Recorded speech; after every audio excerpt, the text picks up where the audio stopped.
Pete, second out. It is 6:33 p.m. and I'd like to call this meeting of the Community Development Committee to order. While this meeting is being held in person in consideration of the ongoing COVID-19 health concerns, we are offering the option for the public to participate through Zoom if preferred. Instructions on how to attend virtually are included in the City Council calendar item listed on the front page of missionks.org. The public is also invited to participate in the meeting. If you are participating through Zoom, please either add your comment in the chat feature and it will be read out loud, or note that you would like to speak and we will call on you shortly to make your comment verbally. Please remember your comments or questions are visible to everyone in the meeting.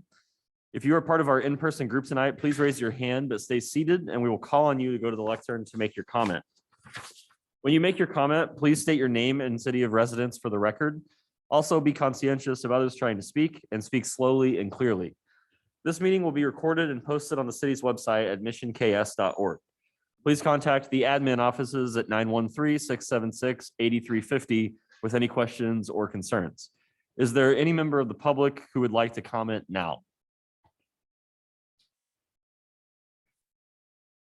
All right, I don't believe there is any. So that takes us into our public hearings and public comments section. We have two public presentations tonight. The first is from Stride Development for the 51st and Foxridge Development Project. Mr. Scott, will you please provide your report? Okay, thank you, Mr. Chair.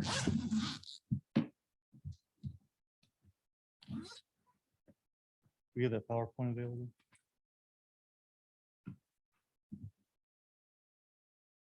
Emily, do we have that PowerPoint available?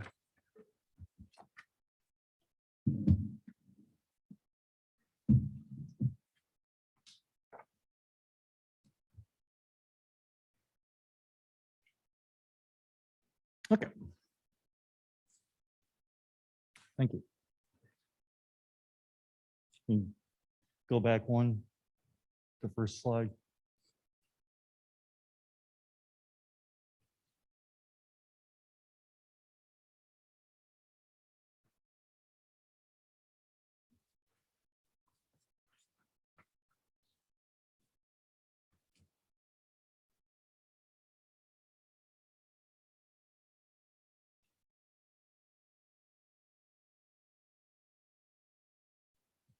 Okay, it's up. All right.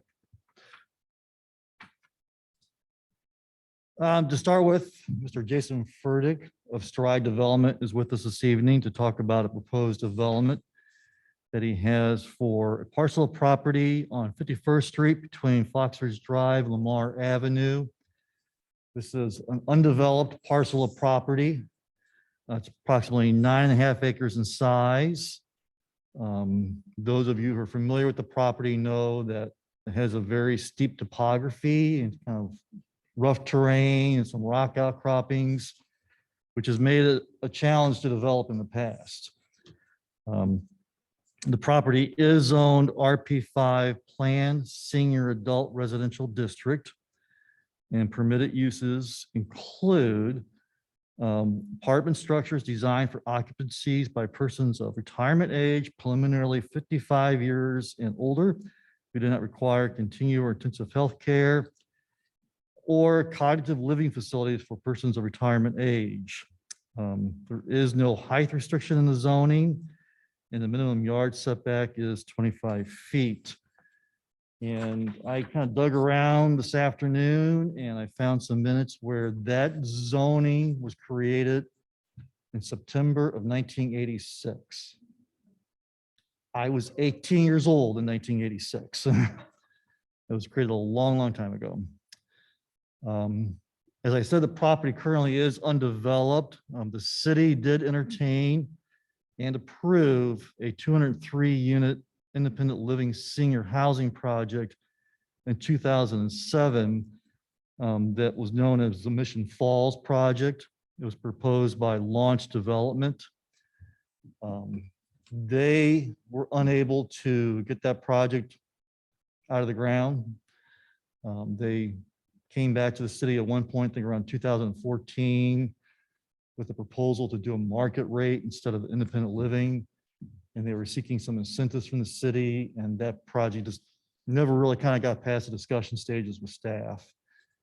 They've had it in the market for a long time. I have talked with other development groups over the years about the property and doing something with it. But Mr. Furtick came to my office back in the summer and said that he had purchased the property. And in talking with him, I had a pretty high level of confidence that he might be able to actually do something with it. So with that said, I'm going to stop and I'm going to kind of hand it over to Mr. Furtick and let him introduce himself and his company and his proposed project for the site.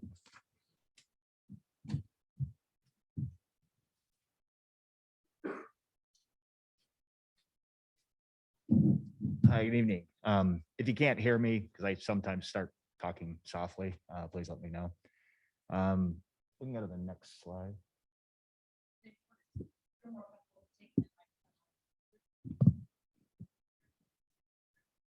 I'll stand closer. How about that? There you go. Real briefly, my name is Jason Fertig. I'm with Stride Devco. We are currently the owners of the property there.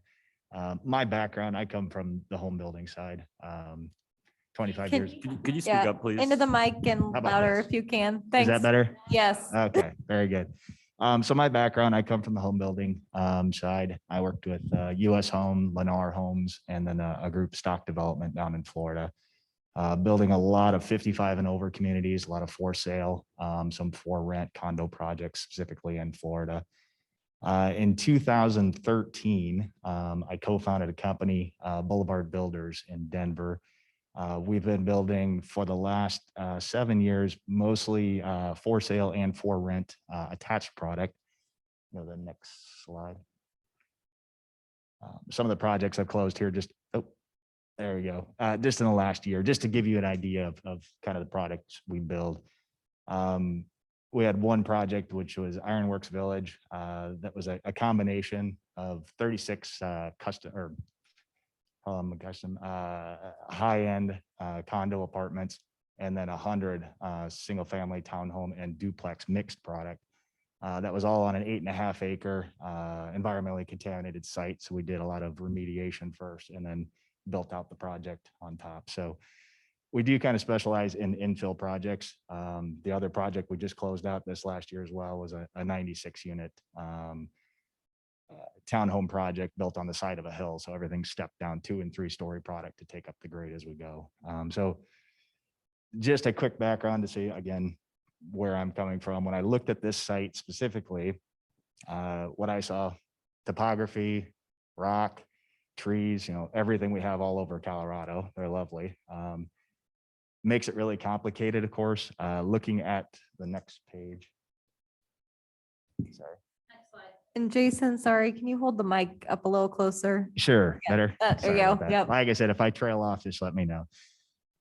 So on the left-hand side is Mission Falls. That was the project that was ultimately approved back in, I believe, 2006, 2007. And reviewing the design, what we found, a lot of things going on there and quite understandable. First off, it's 2006, 2007. The market imploded. Nobody was building anything. So it's not surprising it didn't get built, but it's an overly complicated project. It's structured parking under every single wing of the project. You can see they've maximized absolutely the site plan, which is fantastic, but it also encroaches very close to property lines on all sides. They did spend a lot of time and money, thank you for that, in looking at the overall site and designing the building around the ridges, which is the complicating portion of this project. What we decided to do was mirror the project, keeping the west wing, shrinking the common space. They had a considerable large common space because they were independent living, assisted living, as well as I believe going to memory care. What we're looking at is only active adult. So shrank the common space down to 11,000 square feet, eliminating the northeast wing and the southeast wing. That dropped the overall count from 203 units down to 132 units. It also increased the setbacks. For instance, on the east side, the existing setback was for 28 feet. We're now at 99 feet. The southern setback was 59 feet. We're now at, I believe, 117 feet and so forth. So our minimum setbacks on our new design are 80 feet in any given direction. So well beyond the 25-foot minimum required. So the top, on the very top is 51st. Yep. And off to the, what would be off to the left then would be Foxridge. Thank you. Yep. And then right up there in the little corner where you see the triangle on both sides, that would be Riggs. Yep.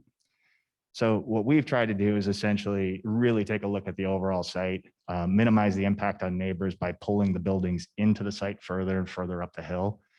It also allowed us to get better parking ratios. Current code, of course, is 1 per bedroom.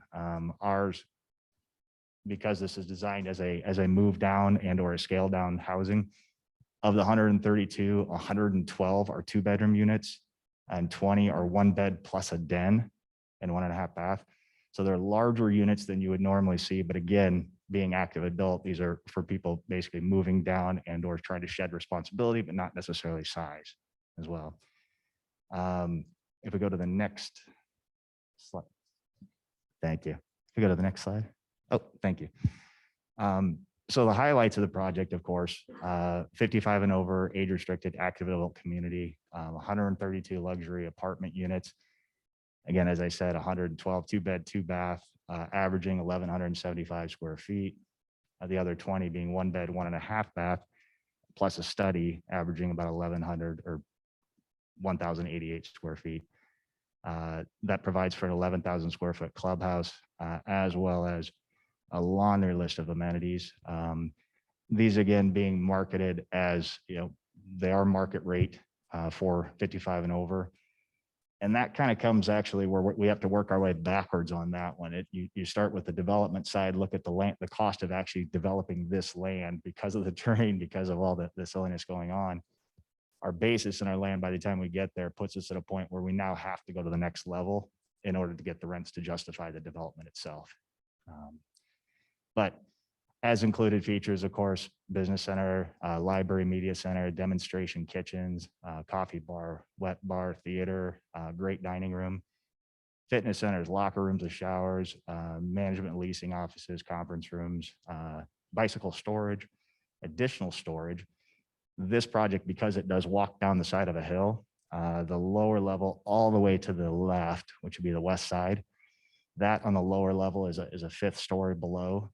So it's 4 stories living, but the 5th below, which will be used for additional recreational space as well as self-storage for the tenants.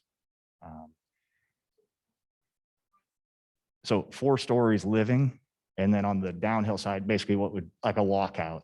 So on the downhill side of the east wedge would be a walkout. So it technically be 5 stories on the downhill side. So 4 stories living, and then 1 walkout.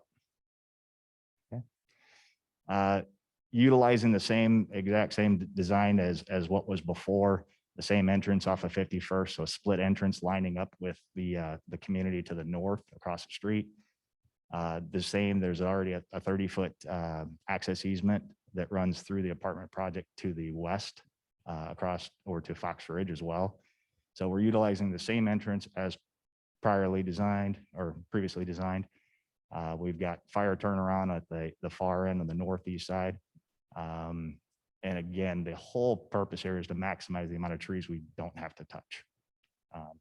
Any of the areas where we start to get thin on the trees, we've added back evergreens, because as we all know, deciduous trees that you can see 5 feet in the summer and 105 feet in the winter. So anywhere where we started to get thin, we've added that row of evergreens there for additional blocking for the neighbors. So go to the next. So we can just run through real quick here, a couple elevations. So front elevation for the clubhouse, so 1-story clubhouse. This is where, as you're looking, this is the downhill side. So it's 4 stories living, and that lowest level is basically what your walkout would be then. So then on the front side, towards the clubhouse, you see just those 4 stories. Okay. Yep, there you go. Okay. And then this is it's broken up here because it's that little L-shaped wing that would be on the east side of the property there too. So, and that again kind of steps up a 1/2 story as we walk up the hill. So that's basically it from my end. But Any questions?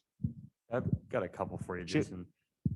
So I live about 500 feet from the northeast corner of your property, where 51st and 51st. So this will be right in my backyard. Okay, yep.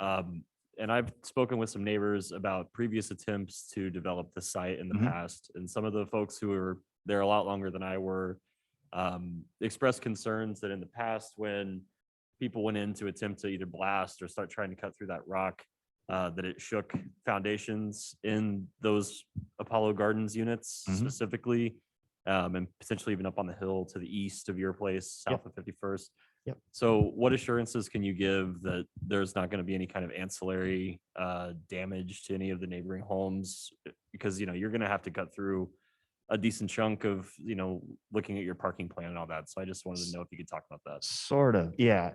And actually, in fact, the reason we decided to change the way we did is because of that. So the original plan, the way everything was laid out, and I've seen a couple other plans as well, they typically call for structured parking underneath the building, which, yeah, you're boring into rock there. The rock across this site sits anywhere from 3 feet below grade to 13 feet, I think is the deepest we found rock. So anytime you're going subgrade, which is everybody was doing, and there are alternatives as well. You can cut, you can, scab out, with excavator. For the most part, you're exactly right. You demo, you come in and blast. But again, that's where typically those are required. We have, if you're going to use a blasting company, I don't think, based on our engineering, based on everything we've done, we've moved everything back up the hill further, because we can always bring in dirt versus we can only take away so much before we get to rock. So we've done everything we can to limit the amount of rock we run into. But to the extent we do, and I believe Mission even has a requirement for it, that we do a study. First, there's a notification to all neighborhoods, and there's a study of what potential effects there could be if there was blasting. So we certainly run through all that, and then it just goes to risk factor on our end too. It's for the small amount we think we're going to get into, it's just easier to hit with an excavator. The second question I had was, this is one of the last kind of wooded, undeveloped areas we have left in the city. And it would really, I think, go a long way to build goodwill with the neighbors if you could keep a really keen eye on trying to preserve as much of that forest as possible. It's my hope too. I would echo that. And I just was hoping you could maybe speak to, having that being a crucial part of your plan and, thinking about. Yeah, absolutely. It's in the name.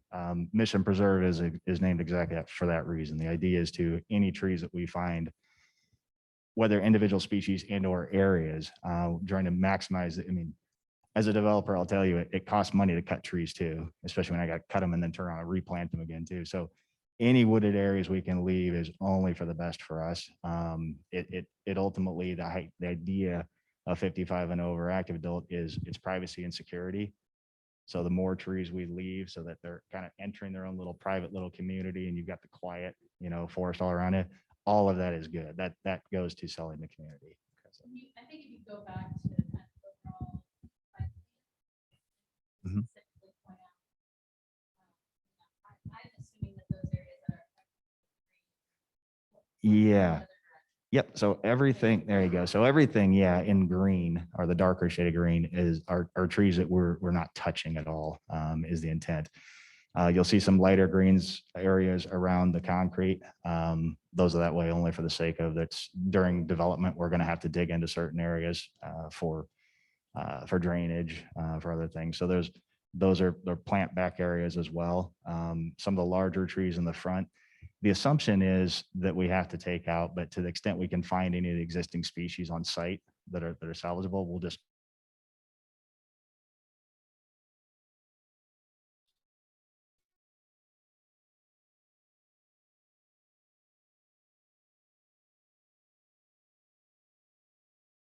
In other words, if we don't have to dig it out, then we just do it.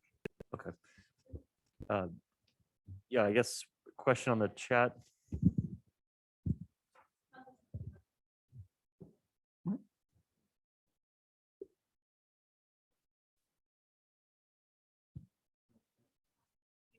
Yeah, he can go ahead if he's there.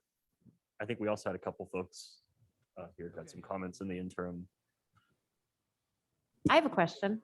Yeah, We're waiting we'll go for for Ben. I'll go Hillary and Kristen. Sure. So I was just wondering in your market research, if you found that this is something people are looking for in Mission. Yeah, so we hired a third party company to come in and do a full market research, and they spanned out to Shawnee, Overland Park, and elsewhere. And it was interesting. They came back. There are really, other than there's one project not too far away, just down the road, that's 55 and over active adult being built in Shawnee. There really isn't this product type available. And to the extent that is available, it's usually paired with independent living and or assisted living and or, all the way through memory care, which we found in doing research in other markets and just talking with operators. I'm not an operator, so we'll hire third-party operators that specialize in senior housing that, people as they're aging now don't want to move out of their house, right? They don't want to leave. They'll stay there. They're frankly healthier than they've ever been. So the average, what is the average lifespan now for males, I think is 75, females is 80, in the US, which is not surprising technically that our average lifespan, our average age in 55 and over is 72 to 74. And 60 to 65% of them are single women, just as a general statistic. So it kind of pairs well. It makes sense. But it's really a lifestyle change. It's people wanting to move out of their house. They don't want the maintenance of the house anymore. They want to travel. They don't want to think about it.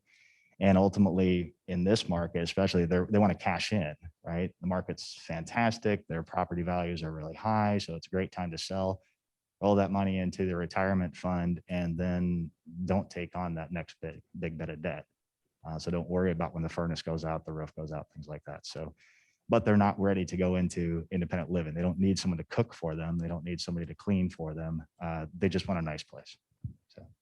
Thank you. And if you have some sort of market research fact sheet that you could maybe share with staff, if they don't already have it, to pass along to us, that'd be interesting to look at. Yeah, Thank you. absolutely. Ben, are you ready? Yeah, can you all hear me now? Yeah. Okay. Yeah, I just had a quick question. I'm sure the details will come out in planning and so on, but on the northern end of Riggs, those couple of houses that are really, really narrow setbacks, or even maybe looks like across the lot lines, can you give kind of a brief overview of what it's going to look like for them, if there are any easements or access concerns or what you're looking at? Yeah, there's, if we looked at the old plan, again, there was a building that actually ran very close to or just inside the 25-foot setback there. That property, if I remember correctly, the back corner of their patio is maybe 9 feet off property line, if I remember. That one is no longer there. We've removed that piece of building from the design. So basically they're backing into just a forest at this point in time. There's only one other property that comes close to the property line. And again, I think his is actually fairly significant, 30, 40 feet. I don't know what they have in the way of trees on their own lot. But again, anything that we get along that area, if we get within that 25 or anything less than the 25-foot kind of beltway of trees, then our intention is to come back and plant additional trees. And particularly, we've kind of picked evergreens because it actually provides even a better visual barrier. So. Okay, great. And I have more concern with the northern end of Riggs. It looks like the end of that street might exit public right of way and go onto the property. So I was just worried about that last homeowner at the end on the east side that would, making sure they still have access. I think I saw in your plan view that that was taken care of, but yeah, and how that's going to work. Sure. Brian and I have talked about that as well. So that's something that we'll kind of deal with as we go through the plat down the road and figure out. It's a weird lot, right? That one corner cuts across and the end of Riggs sits on my property, as well as a big chunk of that one neighbor's front yard is actually on my property. So it's kind of a strange situation that we'll get that figured out through, assuming the project moves forward and we get that through the plat process, we'll get that all worked out. Any other questions? Yeah, Debbie, and I said. The utility lines will be buried. I'm Yes. presuming? Yep. Is that what they've been working on by that house? There's a water line that they've been putting in. So that does go across our property. That's a new easement that we put in. But yeah, there's a big new water line that runs along 51st on the north edge there. Okay. Gas is on the north edge, electric's on the north edge, sanitary and storm are on the north edge. We also have sanitary on the south edge of the property too, and storm coming off the south. So we've got utilities north and south. Okay, and you mentioned this, but I must have fogged out, I guess. Mhm. Parking for Yep. the people who live there, where will the parking be? Sure. So the parking, it's surface parking all around the buildings. We've got parking. And I may not have jumped in. I apologize. So code calls for currently one unit. That's what I got into bedrooms. That's where I lost it. Sorry. It's one parking space per bedroom because most of ours are 2-bedroom units and are 1.5. We end up, our requirement would be 244 parking spaces. We are providing, or we're required to provide one for every 3-bedroom because it is senior, which would put it at 82 spaces, I believe. We're actually providing 186 spaces with the understanding that if city council decides at some point in time they want us to provide more parking, what we do is we start cutting trees. So we don't anticipate that would ever come up. I think we're providing more than what this type of product would ever need.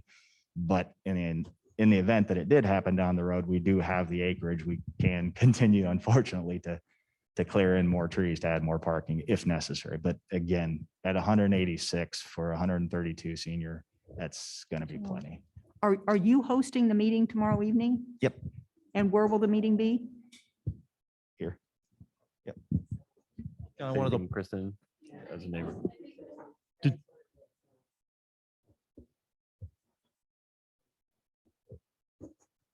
Yeah. yeah, Wait, so They're still answering. Water One's been replacing a water line along the south side of 51st Street, north side of the property. So that the trees have been torn out there. There's been trucks going back up in there and big pipes and it's a mess. Yeah, they've been doing that. I think most of the summer into the fall. They might still be out there right now, but you see these big pipes that are like 3 feet wide. That's what it is. So next steps, Mr. Furtick is in town from Colorado. So we wanted to take advantage of his visit and we wanted to have a neighborhood meeting tomorrow night, 6:30, this room. And we've sent notices out during the holidays to all the residents around the area and the property owners. So they'll be here tonight. Mr. Furtick will give the same presentation again, answer any questions. I'll be here as well to answer questions, take notes. The plan right now is for him to submit an application for a preliminary development review to the city on Friday. That's our deadline for the February 28th Planning Commission meeting. So that's kind of our timeline that we're working on right now. Of course, with the PDP, there's a public hearing component to that. So there'll be an opportunity for any interested parties to come to the Planning Commission and formally place comments before the Planning Commission on the project at that public hearing. And then if the Planning Commission does recommend approval, it would be to the City Council in March for your consideration. I will note that Mr. Furtick is not asking for incentives. I want to make that point clear. So I didn't know that was an option. yeah, no application for TIF or anything like that. So, which is kind of refreshing. But It is. so, any other questions? Yes. Brian, my question was just for you. Were there any discussions about zoning or changes to that land in the comprehensive plan update conversations? Nothing specifically about that. It's been identified in the last comprehensive land use plan, probably the last few, as multifamily housing. And that's the way it's still identified. Okay, thanks. I just wondered if you implemented sustainability practices in your building, any sort of. Yeah, I can say this. I'm from Colorado, well, not from Colorado, from South Dakota, but live in Colorado, live in Louisville actually. So the fires were there.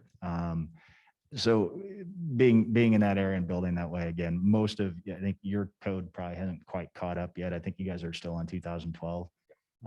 We're designing for the future. We're building this to own too. So this isn't a build it and sell it. Our group, we're planning on holding this for at least a decade. So we'll be looking at, and I think we've talked to a few about solar and a few other opportunities there too. So, but that's electric vehicle charging stations. I mean, any of the things that you can imagine we're going to be coming up with through code, which a lot of these things in Colorado are just standard. We just do them anyway. Whether you're installing them, you're certainly putting in chases for them and allowing for future expansion of those type of things. So. Anybody else have any final comments for our guest? Yeah, Ken.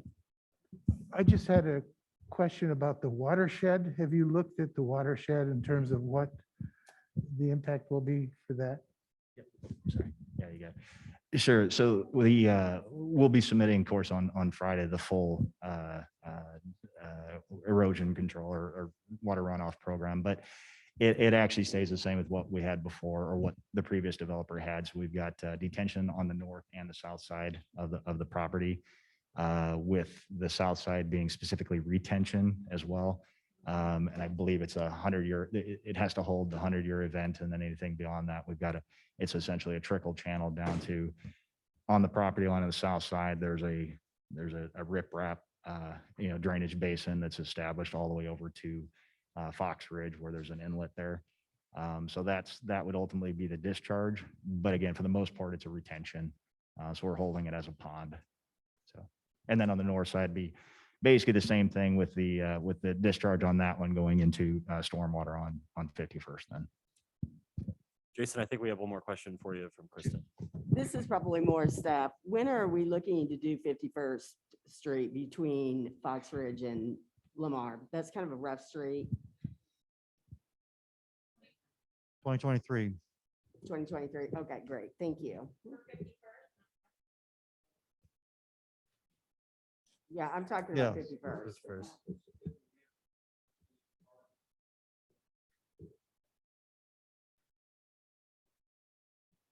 So Foxridge is 2023, 51st Street is not on our CIP schedule yet because we're looking for funding through the CARS program. Yeah, this might be an opportunity to move it up in the CIP program. So Mr. Furtick's presentation will be added to the packet online. So if anybody has any questions, the public that want to refer to that, they'll be there tomorrow. And if there's no other questions, we'll move on to the rest of the meeting. I think we have a question in the audience. Yep, sorry. I don't know a whole lot about development for seniors. Oh, Could you state your name, please? And okay. Yeah. Okay. My name is William Cloutman. I live in Mission. I live over by 51st and Lamar, actually 51st Terrace. And so, and I'm not real familiar with senior living. I'm just curious, do you anticipate needing to deal with people who are using funding for paying their for it from Medicaid at all? Usually don't need to deal with that. Okay. Oh, yeah. As a developer, I tell you, I rely on experts for everything. So we typically, again, when it comes to property management, we'll go to property managers who specifically deal with senior because of these type of things. Especially when it comes, even though active adult, we don't deal with in-house care and or food service. It still comes up in conversations. So they still need to be, well-versed on what can be done and what can't be done, because people will ask anyway. So. On the marketing report that you had, did it mention anything about the proximity to businesses? I know we have a couple of other senior living places here in Mission. They're pretty close to businesses where people can just walk, for instance, here. Yeah. Yeah, there's two trains of thought when it comes to senior, as with any market rate apartments. Is you either put them right in the middle of everything so it's walkable distance, or you come up with a site, quite frankly, like this, like the Preserve, where they have everything within the neighborhood. They can go outside. They've got their own little trail system. They've got all the amenities they need. they're only a block and a half down from another great park as well. And, you know, I don't think the bus route runs all the way to 51st, but that's something we can maybe talk about too. That's all. All right, thank you very much. Great. Thanks, everyone. Thank you. All right, we now have another public presentation from Emily, the Johnson County Recycling Audit. Thank you so much. We have a guest speaker, Brandon Hearn from Johnson County Department of Health and Environment here to speak. Brandon reached out to staff about the Recycle Right program, and we invited him to the Sustainability Commission for their December meeting.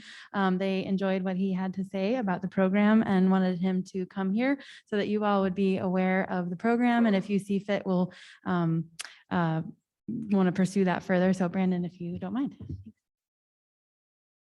Hey, thank you all. Brandon Hearn. I'm with Johnson County Department of Health and Environment. Can you hear me fine? Okay, good. I normally don't have any issues there. Kind of just a little bit of background. We focus on all sorts of education, some of around programs that we offer at the county, some of which are just broader environmental issues. So recycling is a big one. We don't actually collect, haul, or process any recycling. So we provide people answers to their questions. Where can I get rid of TV, or what can or can't go in my recycle bin? And when, for the longest time, the push in education around recycling was to get more stuff. Just if you're not sure, put it in the bin, it will get figured out after. And with issues with pricing because recycling is a commodity business. If they can't sell that material, then it doesn't get recycled. It's not recycled at that point, just because it goes in your bin. And so with issues with prices, value of materials going down, and restrictions in places like China that made it harder to get rid of some of those materials, the big focus on our end and a lot of places was on reducing contamination or reducing stuff that's in your recycling that shouldn't be there. Some of it could be things like styrofoam or bagged recycling, which doesn't really have any outlet, or things like glass, where you could take it to Ripple glass bins, or plastic grocery bags that don't go in your recycling there, but could go back to a grocery store for recycling. And so one of the things that came out of that was developing this effort to provide direct feedback to people. So we do education through presentations. I'll talk to anybody who wants me there, social media, print media, all that sort of stuff. But I feel like a lot of people, behavior change happens the best when it's directly to you, not just on a billboard or on a TV commercial. And so we came up with this idea to provide direct feedback to residents by going door to door. We have this, what's called an oops tag. So it just corrects behavior. So it has check marks for, if there's styrofoam or food waste, bagged recycling, which if you bag your recycling, it will generally end up going to the landfill because they don't have time at the recycling center to pull it open and pull out all the stuff. And they get so much material in there, they're going to pull that bag off their line and get rid of it. So the idea, and Tom with GFL, who's your hauler, is here as well. And thank you for their support on doing this. County staff, go door to door, providing direct feedback for people, popping recycling bins, looking just a real quick spot inspection. Okay, you had glass, check mark, that doesn't go there, take it to Ripple Glass instead. And then we attach it to the top of the recycle bin. And then prior to that, and as a follow-up, we reach out to those residents. And also beforehand, we reach out and say, if anybody doesn't want to participate, then that's fine. There's no punishment, but some people think that we're going to be like digging around in the recycling, which is not the case. And so it allows them to back out or to talk to me and I can answer their questions. So we recently did Westwood, and we saw when we first went through, about 52% of the houses in Westwood had oops tags that we put on. Now that could be a huge problem where they have a bunch of bad stuff, or it could just be, some plastic bags or bagged recycling. And when we did our follow-up, we got that down to 15%. and only put out 91 oops tags versus 297. We're not going to go back a third time, but I would have to imagine that that third time, that number would be even less. There is, when we're out there, it's great to, because people are like, hey, what are you doing? And so that's a great chance to talk to that person. And the dozens of conversations I had when I was walking around Westwood, people just didn't know. It wasn't like they were maliciously doing the wrong thing. They just had no idea. It can be confusing, or they just did it and no one ever told them any different. So we saw good success there and reached out to Mission. We're looking for any HOA or cities that have a contract so we don't have to deal with 6 haulers in one neighborhood. A city contractor and HOA contract works well for us. And Mission is interested, your sustainability commission was interested and very receptive of it. Again, it's not a punishment. We're not trying to mock anybody or make them feel bad. It's just a learning. You don't know until you know, kind of thing. And so that is our where we're at with that. Next step would be to pick out an area, reach out to residents, tell them why we're doing it, recycling information, why it's important, why contamination's a big deal. Give them my contact information if they don't want to participate, or if they have questions, or if they ever have questions about where to recycle something or get rid of something or anything else. So that's kind of where we're at. If anybody has any questions, again, Emily has my contact information if you think of something outside of right now. And yeah, we're excited to partner with Mission. Westwood was a great success. I've talked with Roland Park too about doing it there. And so, you know, Westwood we could do over 2 weeks. Mission's a little bit bigger than Westwood. So just start walking the streets and knock it out over time is our goal. And honestly, the feedback, we didn't have any negative feedback from Westwood residents. So I can't really imagine. It's really not, they're not having their haul, you know, their recycling is still collected, even if it's something, it's just, we want to see those behavior change. So that's all I got. Well, thank you for your presentation. And yeah, really exciting stuff. So. Awesome. And I will, you know, once we get started, you guys will hear about it. And then, you know, once we go, we'll do a follow-up presentation, share the successes of it and stuff like that. So, hey, thank you very much. All right, thank you. Now moving into our action items. Number 3, the first action item tonight is the acceptance of the meeting minutes from Audrey McClanahan. Thank you. These are the December 8th Community Development Committee minutes for your review, please. Yeah, go ahead, Ken. Yeah, except for consent. Okay, everybody all right with that? Okay, consent it is. Next item is the Community Center Feasibility Study Operational Assessment Contract Award from Penn Nominee. Good evening, Mayor and Council. So just as review, prior to COVID-19, the Powell Community Center regularly recovered 75 to 80% cost recovery. Due to the COVID impacts and closures, some of those limitations that pushed 2020s down to 34%. And will be a little bit higher, but pretty similar situation in 2021. So obviously that causes a ripple effect.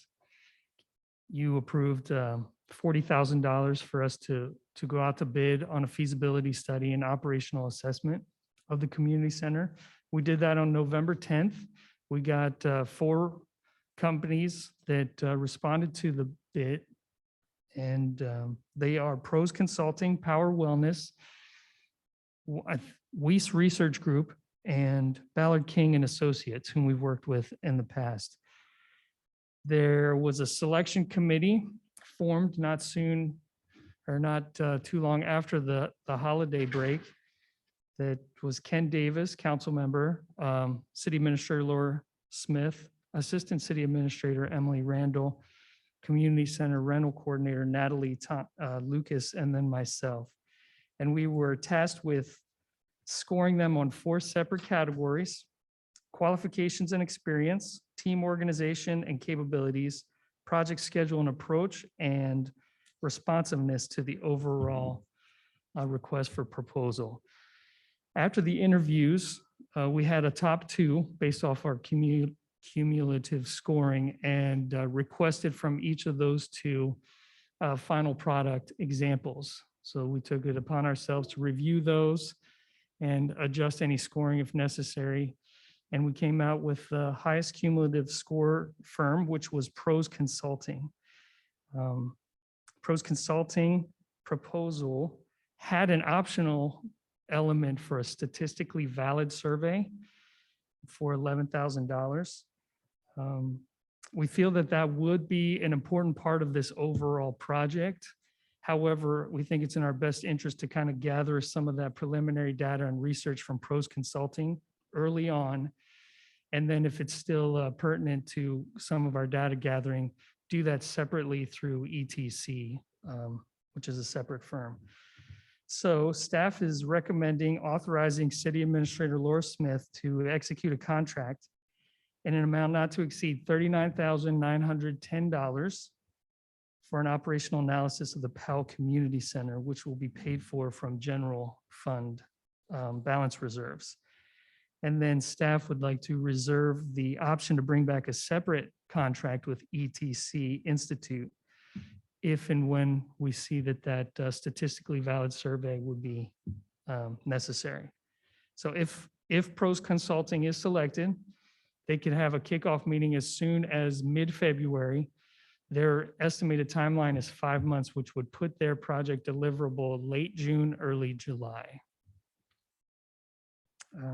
Then they anticipate having meetings every 2 to 3 weeks, depending on stakeholders and some other data gathering. So are there any questions?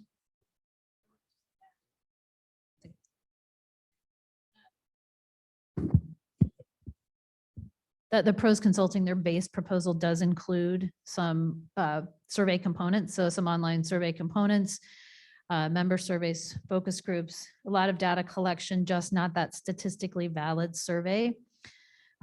We felt that until, as Penn mentioned, until we get far enough in to be able to ask some very specific targeted questions, that spending that money on the ETC survey didn't make sense early in this proposal. And part of that is based on experience that we had using ETC surveying as part of our park master planning process. So we've had some experience with asking some very generic questions as it relates to parks. And we get responses sometimes that are difficult to actually move forward and evaluate in terms of implementation. So it's not missing a survey component or data collection pieces. It's just not statistically valid in what's included in their base proposal. All right, any questions for Penn? All right. Any recommendations? Yeah, I recommend that we take it to council. I think it could be on consent if everybody else is agreement with that. Consent, okay.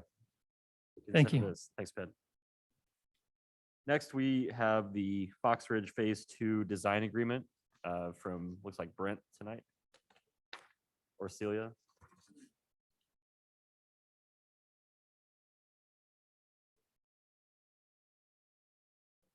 There she is.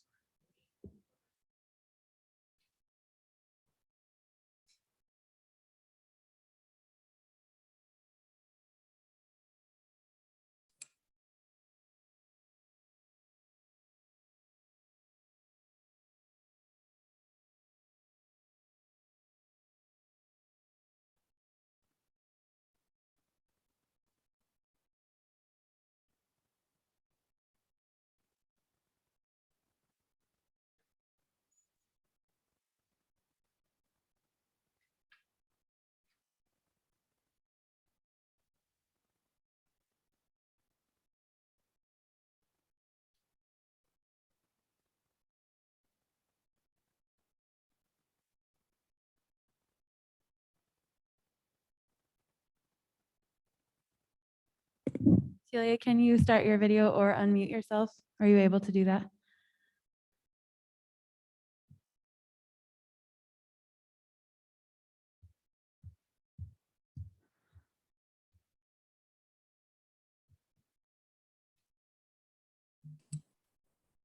Okay, there I am now. Sorry about that. Thanks. Great. So nice to hear from you. Okay.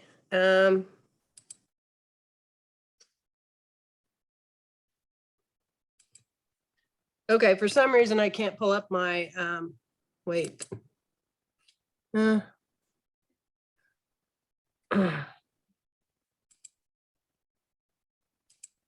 I am. Sorry about that. So the Foxridge Drive Phase 2 project is from Lamar to 51st Street, and it's included in our city's CIP program and our CARS program for construction in 2023 at an estimated cost of $5,685,000. So the scope of work includes full depth reconstruction, sidewalks and retaining walls, stormwater improvements, a traffic signal buyout and replacement at the signal at Lamar and Foxridge, streetlights, and potentially the polymer overlay on the Lamar Avenue Bridge. Luckily, when we've been talking to Johnson County Wastewater for the Nelson wastewater treatment facility improvements, we found out that they were planning to put in a force main on Foxridge in about 2026. So we didn't want to go ahead and construct a new road and then have them tear it up. And so we've been coordinating with them and having a lot of conversations, and they're really frantically trying to begin design and go ahead and begin construction on their force main the end of 2022 and have it done before we start our projects in 2023. So they're going to let us know in probably February whether that's going to work or not, because otherwise we may have to delay this project. But right now they're very hopeful that that's going to happen. So I just wanted to let you know that there's been a lot of meetings and coordination, and they've been great to work with. So we're really anxious to begin design on this project so that we can get that taken care of. And we have some stormwater that's in conflict where the force main would go. So trying to work on that. So the design agreement with GBA includes design services, utility coordination, project management, bid and construction phase services in an amount not to exceed $417,928. And for those of you who were on the council, we completed a survey and a real concept layout in 2019. So we paid GBA to go ahead and do that. So we're already have, a little bit step ahead on this project. So currently we don't have the cash flow for this project. So we will be bringing financing options like bonding a portion of the project or more to you at a later date. And I'd be happy to answer any questions you have. Any questions for Celia? Yeah, Ken.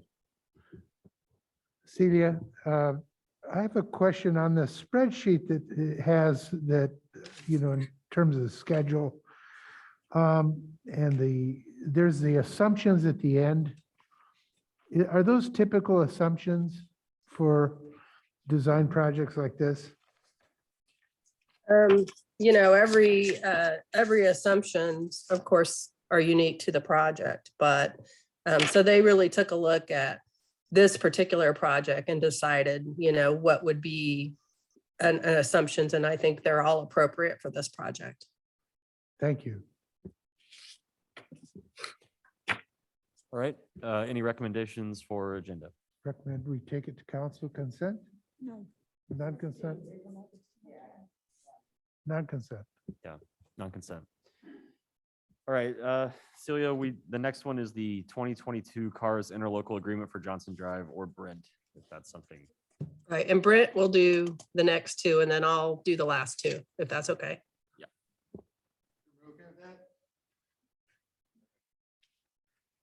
Thank you very much, Mayor and Council. All right, can you hear me better? Yes, okay.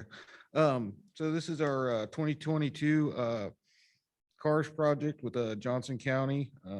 This is the interlocal agreement that we got to enter into with the county that secures the funds for the 2022 project. The project is the Johnson Drive UBAS treatment, restriping to 3 lanes from Lamar to Knoll, and then it's already 3 lanes from Knoll to Rowe. So that's going back with a few minor changes. Sidewalk improvements, spot curb improvements, some full depth patching where it's needed. Basically, that's past null because that's an older section of pavement. It needs a little bit more work for the UBAS treatment.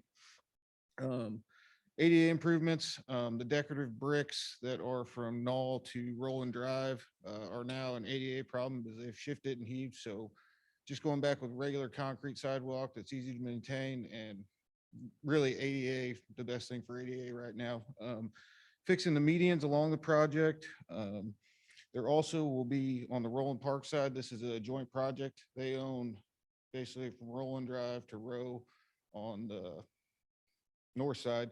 They want to put in a 6-foot sidewalk through those businesses that kind of look like houses right through there. So there was definitely some grading issues and stuff like that. So getting that figured out with Olson. The project right now is about 90%, just figuring out those small little things. So hopefully having it bid in January. The initial estimate that went to the county when we submitted for this project was 1.6 million. The county split would have been 695,000. The cost has gone up, I would say, for doing business, and there's the 80% rule with cars. So that reduced what we can receive with the interlocal agreement down to 622. In the cars sheets they sent, the last 3 years have been record-breaking years for what they funded. So, you know, they're just having to reduce costs down a little bit, and that's all the cities are seeing the same thing. It's population and values is how they drive that cost. So this is the final step to enter an agreement with the county to move this project forward, and it commits their funds and our funds for the 2022 fiscal year to do this project. I'd be happy to answer any questions. Any questions for Brent? Ken. It's not a question, it's just a comment to make sure the agreement as it's currently set up, it has Mayor Ron Appletoft's name at the bottom. And I'm sure that that'll get corrected before. Switched it out in online today, so that it's been fixed. So you will be signing the right document. Thank you very much. All right.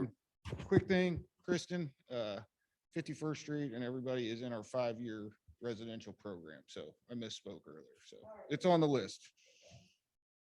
I move that we take this to council, non-consent.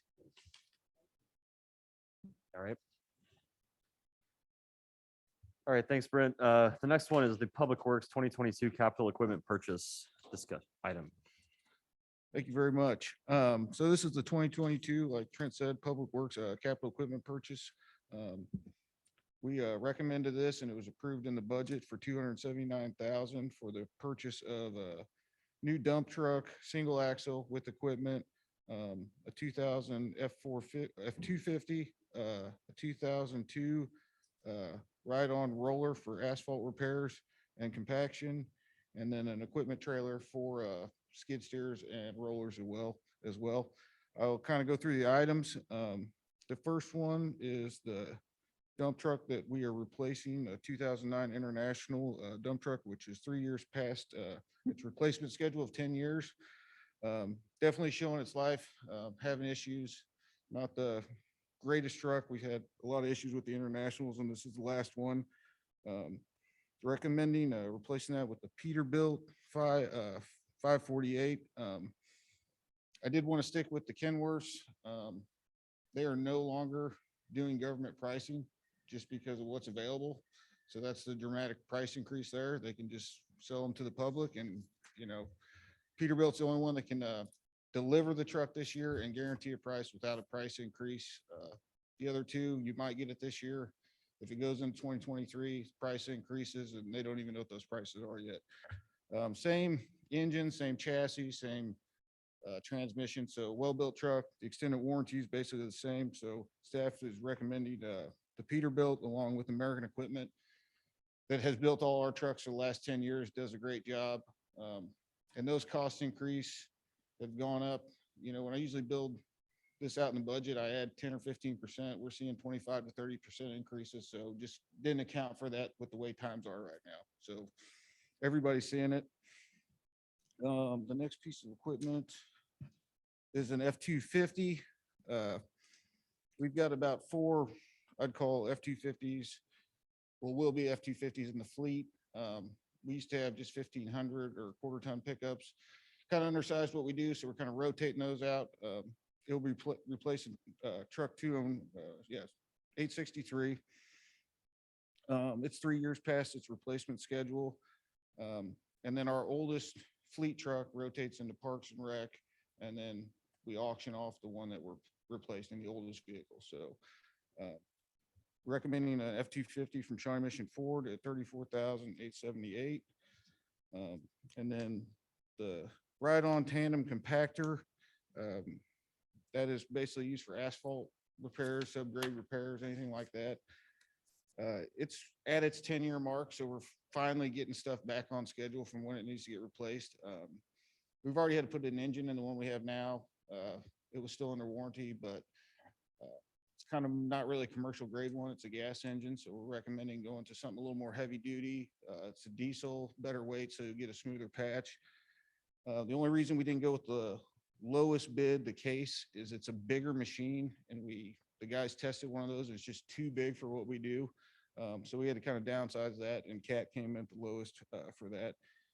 The existing whacker will be surplus and sold on Purple Wave once we have our replacement in operations. The last item is we have a ready haul trailer. It's an asphalt trailer. It's been hauling our compactor around. Super small. Can't really take the weight of the new equipment. It's kind of why we're going with the better trailer. It's a more universal what we got to do. 3 or 4 years ago, we added a second skid steer in the fleet to improve our patching capabilities. So this will give this the ability, if we need to haul 2 skid steers, we can move them from job to job, or if we're just doing asphalt patching, we can take everything in one trip. Safer. It's a better built trailer. It is a little more costly, but we already have a failing trailer, and again, steel's limited, so some people wouldn't even get us quotes, and we're just real confident this is better made trailer, is why we're recommending the failing trailer.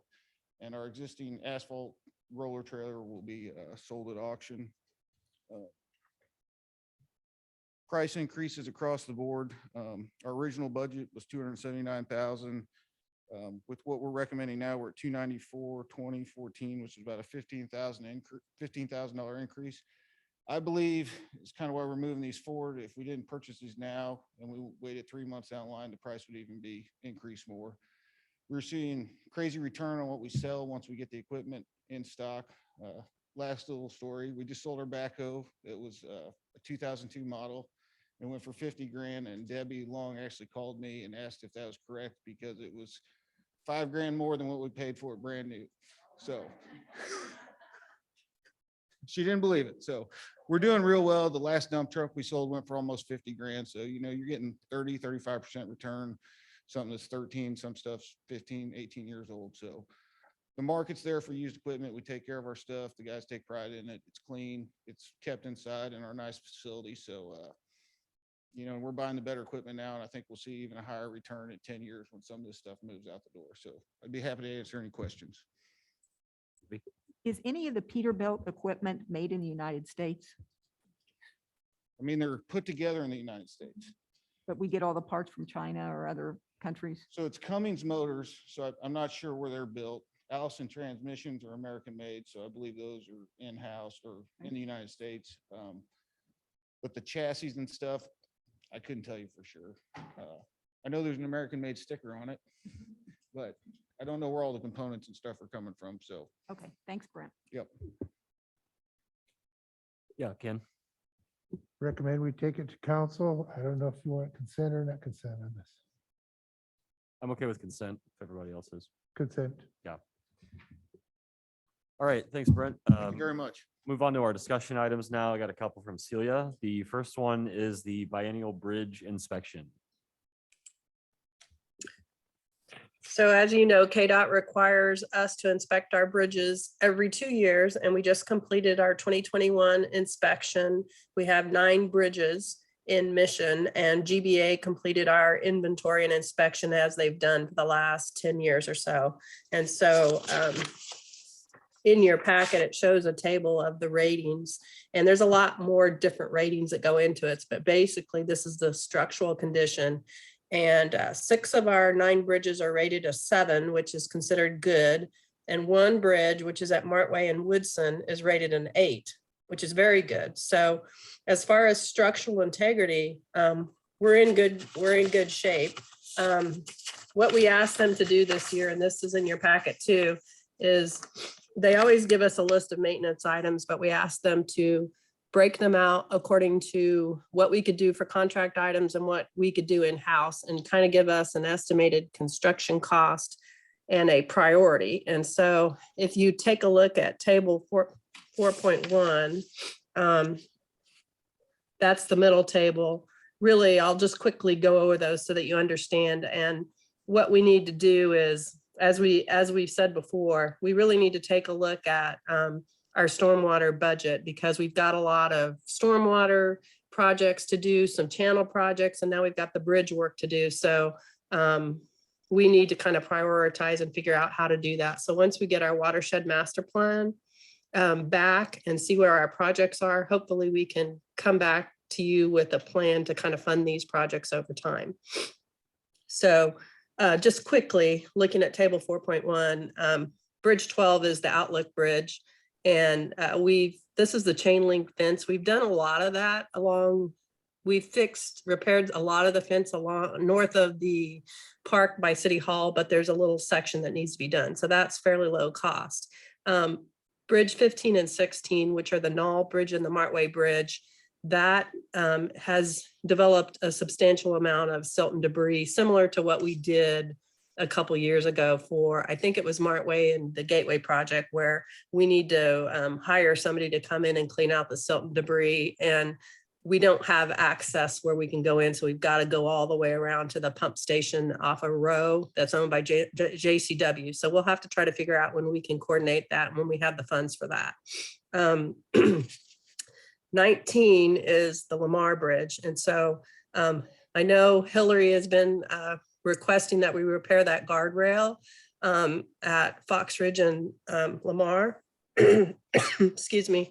And we've actually got that scheduled. So that'll be taken care of. Unfortunately, the guardrail is really close. It's too close to the road because of the signal. And so it'll probably get hit again, but once we do the project, we'll move the signal back and hopefully that'll eliminate that issue. Excuse me. Sorry about that. The other one is the polymer overlay on the Lamar Bridge that we hope to do with the Foxridge project. And then 12 is the Outlook Bridge, and that's already in our channel. I'm sorry. That's why I'm home tonight. That's our bridge that is identified as a channel project, and we're hoping to be able to leverage some Johnson County funds for that one. So total cost based on 2021 construction dollars is $691,750. So I'd be happy to answer any questions you have. Any questions for Celia? Yeah, Debbie. Just a comment. Thank you, Celia. I'm really into these bridges. I really like the overview and the breakdown, and I totally appreciate the staff work on this. So thank you. Thank you, Debbie. All right, Celia, we might just jump into the next item, the sump pump discharge policy. Okay, I'll try to talk, but I'm starting to, I don't know, the more I talk, the more I cough, it seems. So I'll do the best I can, and I apologize again. So we have numerous discharges from intermittent sources like sump pumps and foundation drains and roof drains. And most of these are from residential properties. And the pipe, either a lot of them discharge directly into the curb or right behind the curb. And most of those were just installed many, many years ago without a right-of-way permit. And so in there's a lot of locations where it really doesn't generate a lot of flow, but in certain locations, we have a great accumulation of water or ice or algae that creates a hazard to the public. And so we're trying to come up with a policy that addresses that. Now, we currently, in our municipal code, a discharge of stormwater is a hazard. So we can already address that, but need a little more guidance so that we can provide, have guidance for enforcement and give some more details of abatement to property owners. And this is fashioned after good old Overland Park, which has a policy that's really good for a lot of situations. So what we're recommending in this policy is that trying to move the discharge pipes back away from the property line, a minimum of 7 feet. And that hopefully that'll infiltrate the runoff so that some of it will go down into the ground. And so we don't have to worry about as much stormwater getting into our curb and into our street. This also prevents people from discharging a pipe right at their neighbor. So if they're 7 feet from the property line, it's less likely that if it's on a side yard that they'll have discharge directly into their property. So we kind of came up with the 7 feet because in a lot of locations, that's where our right-of-way goes 7 feet behind the curb, but our right-of-way really varies. Like it can vary from 4 feet to 13 feet behind the curb. So we kind of came up with 7 feet is hopefully a good one. And we're hoping, that if anyone wants to discharge a new one, then they need to apply to us and apply for a right-of-way permit if they're in the right-of-way. And then we can kind of take a look at their construction and, see if we think that's going to be an issue. So if this discharge is a public nuisance, then similar to all other nuisances and code enforcement, the code enforcement department, has per our code, they would send a letter to the property owner and identify a hazard and tell them to do an abatement plan. But a lot of times people don't know what to do. And so this kind of gives them some guidance, like, why don't you try to relocate the discharge pipe further back from the property? A good option is to connect to the public storm sewer system if there's one in the area. The problem is we don't have a lot in the area. So although that's a really good option, it's not always feasible to require a homeowner to try to do that, because then they're installing a lot of public pipe under our road, and that's just not cost effective for them. Other options are installing a rain garden, a seepage pit, or other alternatives which allow the infiltration. And then what we're recommending is when the city has a street project, that we would include relocating the sump pump discharges at least 7 feet back from the curb. And we successfully did this on our 2021 street project at 53rd Place. We had 7 discharges that were into the curb. And if you'll recall, we actually had, there was a lawsuit associated with one area where somebody slipped and fell, and they were suing the city and all the neighbors and everything for that too. So that was part of the impetus for, kind of coming up with a more detailed policy. And that's been really successful. So for 7 discharge points, we had our contractor relocate those for about $6,000. So it really worked great. And we'd like to recommend that for future projects. So apologize. One thing to point out is that sometimes there's just no good solution because there's so much water coming off a hill. And even if the pipe's far back, it's just going to come off and run into the road. So a lot of times we're not going to be able to fix those until we have a street project. And there's not a lot of options for the homeowner. So just to let you know that. So we're wanting to address these issues complaint-based. And so there's so many around town, we can't possibly send letters to everybody. So if there's a complaint, we'll try to, do this abatement policy.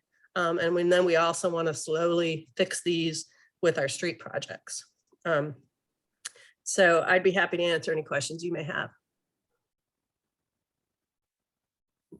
Kristen.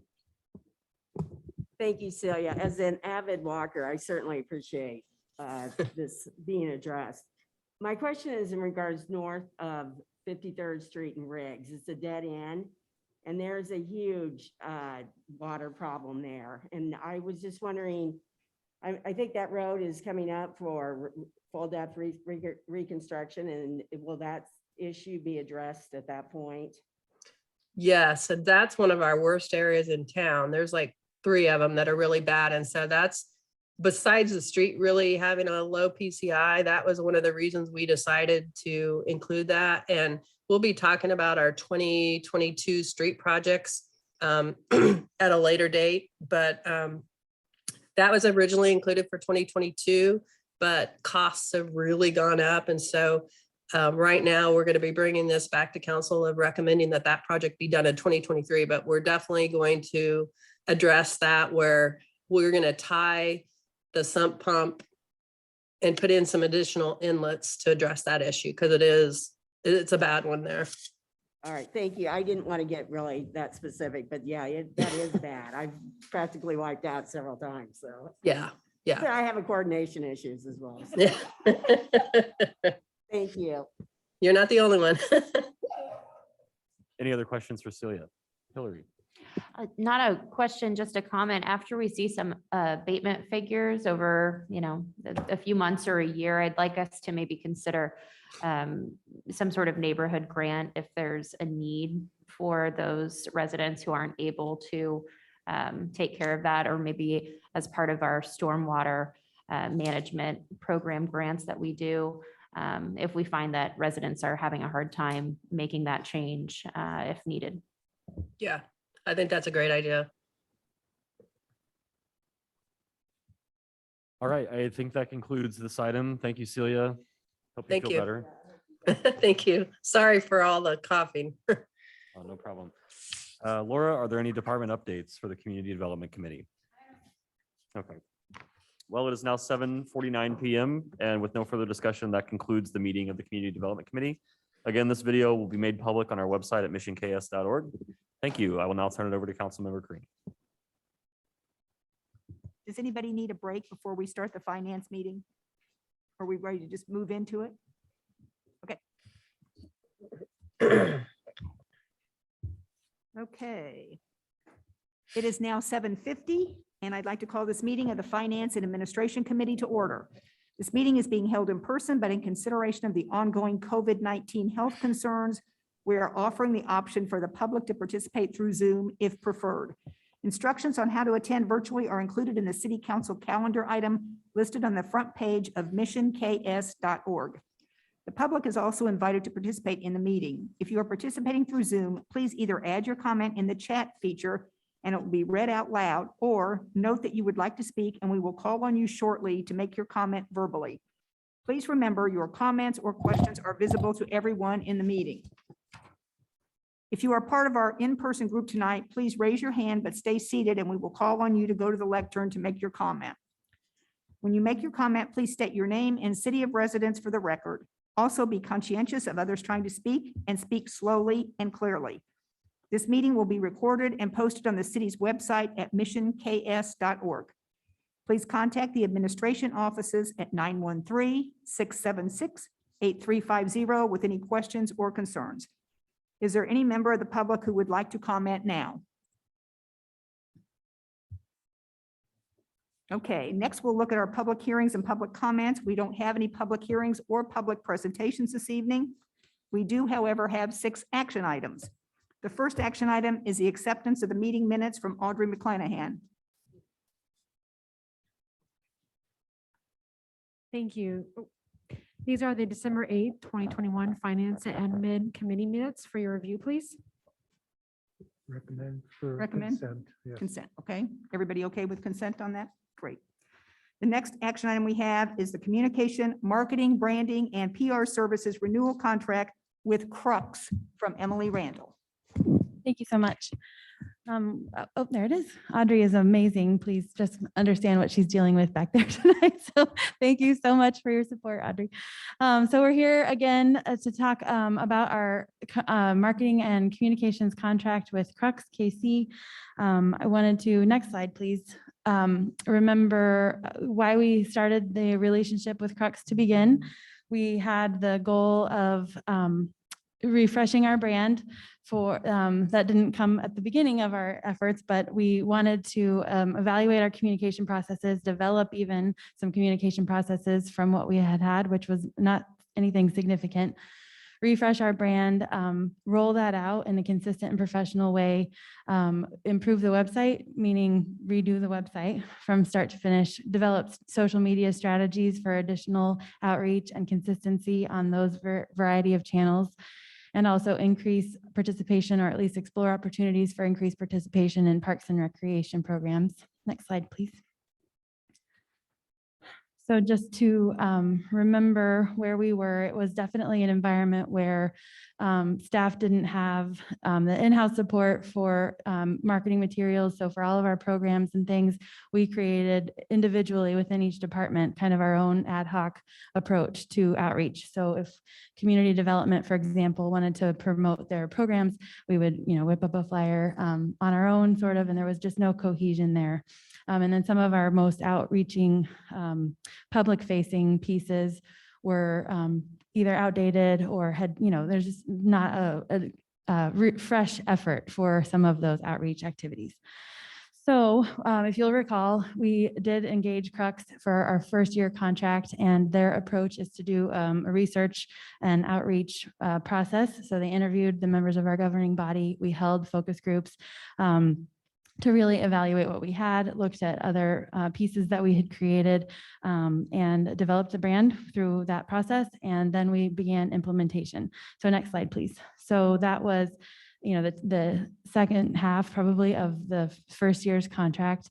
And these are some of the more recent examples that you've seen in the year 2, but it refreshes your memory for what we have accomplished in the 2 years time that we have been working together with Crux. So next slide, please.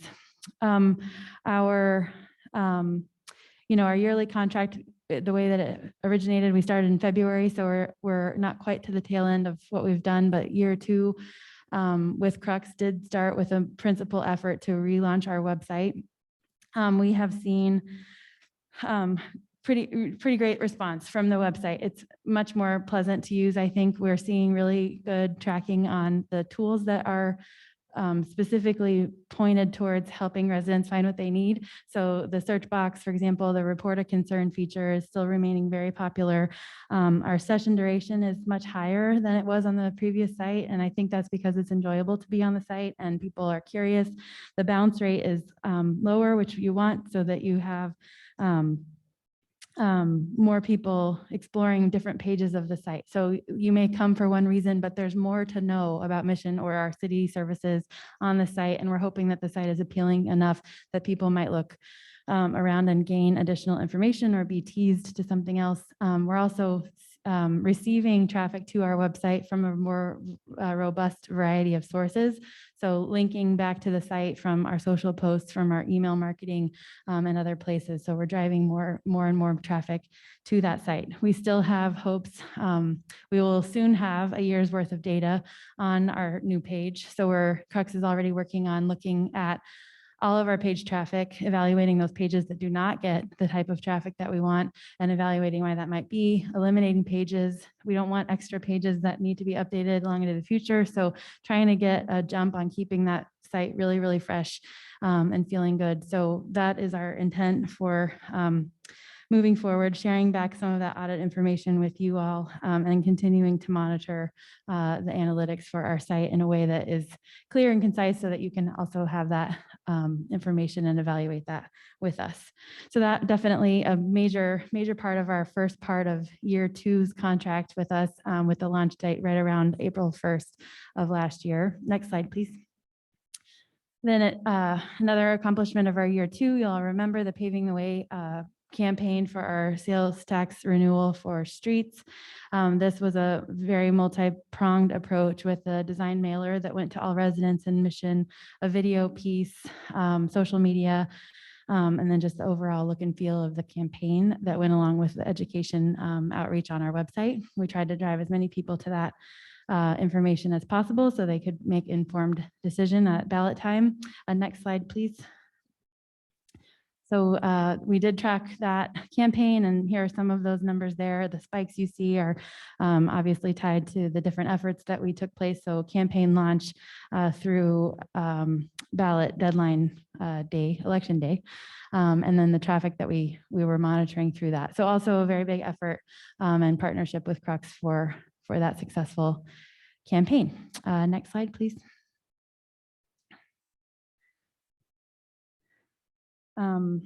The brand consistency piece, I wanted to kind of tie back to the fact that, you know, we did have meetings with all of you that were interested in doing that in the summer this past year to just kind of hear from you about what you were seeing, what you wanted to see. And that consistency was something that we heard loud and clear from you all.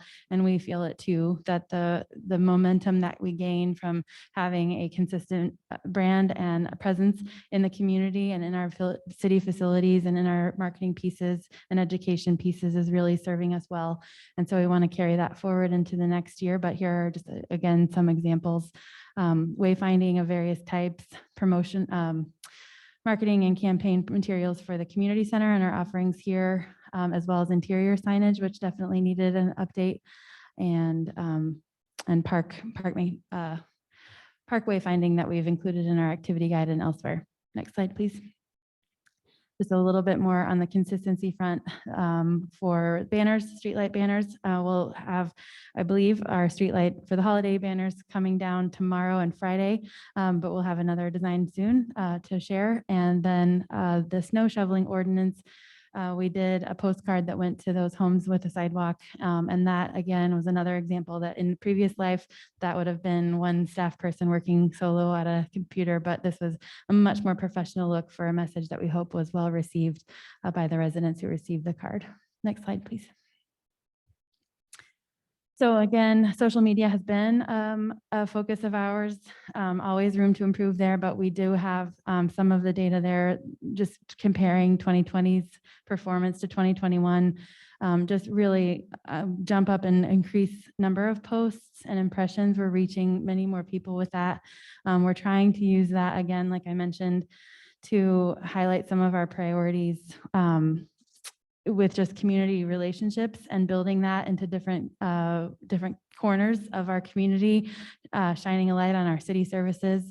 We'll be looking definitely to increase the presence of the police department in our social media outreach in the coming year, as well as bringing Instagram for the city account, which is something we've been meaning to do, but we have that plan launched for the beginning part of 2022.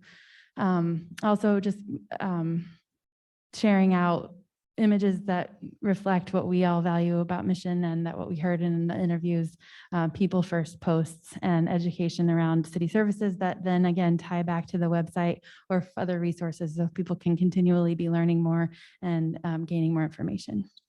Next slide, please. So again, the Crux contract, we're here tonight because the year 2 is coming to a close and we're asking for a continuation of that contract. The Crux model is such that we really have a team of professionals who are experts in their own fields, which is greater than the sum of their parts for sure. The team huddles on our behalf from time to time. So if we have a campaign idea, their staff, independent of our staff time, will kick the idea around, brainstorm, and then come to us with different ideas or concepts, which we find just really, really helpful and exciting in a way that we would just not be able to do with our own staff resources. There's the website expert, of course, that's all he does. And he's very, very good at it and very, very efficient. And he's available for us when we need him. And then same for the analytics and then for the graphic design pieces. That is all working well for routine check-ins, but also relying more or less on the specific expertise of a person when we need them the most. So that's, I definitely think, a benefit of having the entire Crux team at our disposal within one contract to supplement what we do on staff. Next slide, please. So we did want to kind of reflect back the comments that we did hear from our meetings with you all. We wanted to address certainly the consistency piece. So we definitely have plans to address more of that. There are more things that we haven't yet touched. We're, through a year's time with the new look and feel, but there are pieces that we know we could have a presence, such as outreach around the street program, for example, the kinds of signs that go to let people know, hey, this is one of the street programs projects that we told you we'd be doing, and here we are again. So those are some of the things that we have plans to design, but have not designed yet, but when they come out, they'd have that same consistency. we did hear some of the information that you all would look for may not be as evident as we would like. And so we want to kind of build more tools. So this photo is an example of a magnet that we've ordered for the bulky pickup dates that has our look and can go on the fridge and help everyone remember those kinds of key dates. There's the questions. We've always intended to address those questions that people had first and foremost. What are the top 5 questions that any one person gets at City Hall? And how do we give everyone tools so they don't have to keep asking the question or they don't have to keep searching the website? So we do have plans to add more of those. Next slide, please. We also definitely heard and have felt that we want to continue not just doing same old, or reaching to the same audience of people. We want to bring new people into the fold. We want to empower more residents to know how their city functions, what their city does, what the city does for them. So we'll be working on that for sure. The photo is just an example of a suggestion from you all about sharing the actual content in a really quick and easy digestible way on social media by topic so people can engage more quickly with what is in the council packet. And we definitely feel that this also includes outreach to different communities of people. So there's those who know how to get to us and who to call and what to do and what time the meetings are, but there's a whole lot of people who don't know that, and they are in our sites for this. It's also an intentional thought and approach to not just being pleased that someone attended the market, for example, but wanting to capture I want to take them prisoner, but get their information for sure and loop them back in so that they can then start to receive other information or information about our parks and recreation programs and try to just build on that. They're interested enough to come to the market. Let's see what else they want to do. So that's our intention, as well as email campaigns and targeted marketing at the community center. And then this last piece, the showcase residents to connect neighbors. We really value the small town feel, the community. People like seeing themselves in photographs. They like knowing and seeing friends and neighbors in those event recaps and things like that. So we definitely want to keep that target as well in our upcoming campaigns. Next slide, please. So our contract request to you all would be to renew for a 3rd year, but not for the 12-month period, but just to the end of 2022. It was somewhat accidental that our contract started not at the beginning of the year. We'd like to align that with our budget process so that we can talk about what might happen in 2023 on our kind of own time frame. We would remain at the 50 hours a month, which is what we had for this past year, at the rate of $115. And we want to really tackle these things that we've shared tonight. We also have the Parks and Recreation sales tax renewal campaign coming up that we would want to target and tackle. Again, the review of the website data and some of those other key pieces that we've shared tonight. I'll take any questions. Thank you. Yes, it does. Thank you. Emily, you're the contact for the Crux contract, are you not? I am, yes. You've done a great job. We really appreciate you. We can always reach out to you and you always give us all the background and it's really helpful. So thank you for all your staff work on Oh, that. you're welcome. Thank you. Sure, go ahead.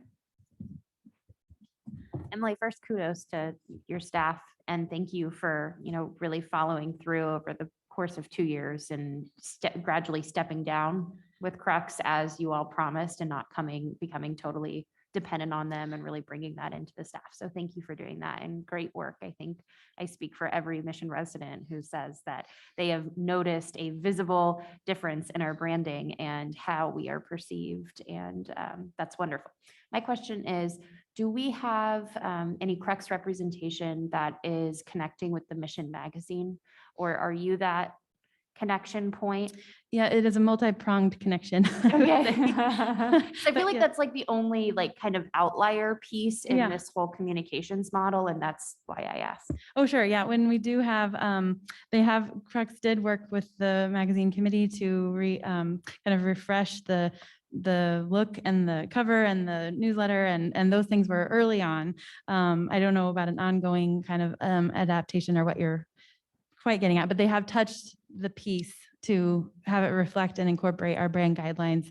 So there's been that refresh, but we all work closely enough that there's back and forth ongoing, but if you had something more targeted, we could talk about that too. Okay, great. Any more questions? Go ahead. Just a quick comment. I was pleased to see the text alerts in there. I know we've talked about that a lot. I've promised you. It'd be very exciting to see the progression of that. So Yeah, I think that will be great. Definitely a benefit. Any more questions? Does anybody have a recommendation to take this to council? Yes, I recommend that we take it to council consent. Everybody okay with consent? Great. Thanks, Ken. Thanks very much. Thanks, Emily. The next item is the cyber liability insurance information from Brian Scott.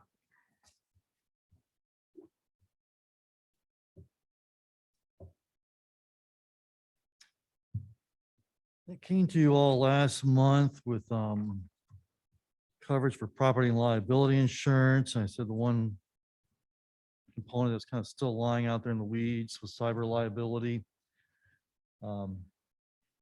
Our broker has contacted just about every insurance provider there is, as you can see in the proposal. And they've all declined to offer that coverage for a number of reasons, except with one, a firm by the name of Cowbell. And I actually looked them up on the internet. That's all they do is cyber liability. Really? So I mean, there's some companies like Travelers that do a wide variety of coverages. Cowbell just does cyber liability. Unfortunately, they do it for a lot of money. I sort of had sticker shock when I saw the proposal, but I think on hindsight, it probably could have been a lot worse. So they are proposing to offer cyber liability coverage to the city for 2022 in the amount of $17,261. We have in the past paid right around $3,200, so that is quite a bit of a markup. I don't know, frankly, if that's going to be the case in the future. There may be some things we can do to kind of lower that, but I would imagine, kind of given the way the world is, we probably will never see a premium of $3,200 again. So it'll probably be double digit from now on. We are taking steps. I've thought about a cyber liability policy for the city. I've gotten motivated even more now to write one up and share it with staff. I have been talking with a firm. I'll probably sign a contract next week with them. They provide an extra layer of coverage for our email. So Councilmember Davis has been real good about sending out these notices. Hey, I got the spam or this phishing email. They provide one extra layer of coverage so that when we receive an email, it actually goes to this firm first. They filter it. Then it comes to us through Office 365, which does another filtering. So hopefully that will reduce some of the phishing. That's the primary exposure in cyber liability, is those phishing emails. And what's really intriguing about this firm is that they provide educational material to employees, and they also do phishing exercises. So they'll send out that random email to you, Councilmember Davis, and if you click on it, they will give you a little education on not to do that. And so some of the phishing emails are getting really sophisticated. Laura and I will get some, and should we open this up? It looks pretty legit. No, don't. If you don't know who the person is that's sending it to you, don't open it up. Just delete it. Brian, does the cyber liability training go through them, or is that a separate for employees? Yeah, this firm would offer that cyber liability training that we've been talking with. Yeah. So anyway, that's our proposal to you all, is to cover cyber liability with Cowbell for $17,260. Thank you, Brian. One quick question. Did we have any cyber liability cases last year? No. Questions? Anybody have questions? We've never had any claims for that. Thank you. Recommendation to take this to council? Consent? Thanks, Brian. Thank you. I'm next. Okay. I couldn't print off my agenda. No. Okay. The next item is the resolution designating the destruction from certain records, and Audrey McClanahan will address the issue. Thank you. Yes, so ordinance 1143 outlines a schedule for the destruction of certain city records. It also requires that a resolution is passed annually designating specifically what records will be destroyed. And those have been included in your packet as far as an outline for the specific types that are set for that. The ordinance also preserves that records that are historically valuable and those that should be kept permanently are not on that list. So that is what, this is the annual resolution for that. And any questions? Anybody have questions for Audrey? Recommend we take to council consent. Great. Thank you, Audrey. Thank you. The next item we have is surplus property resolution, and that would be Brian.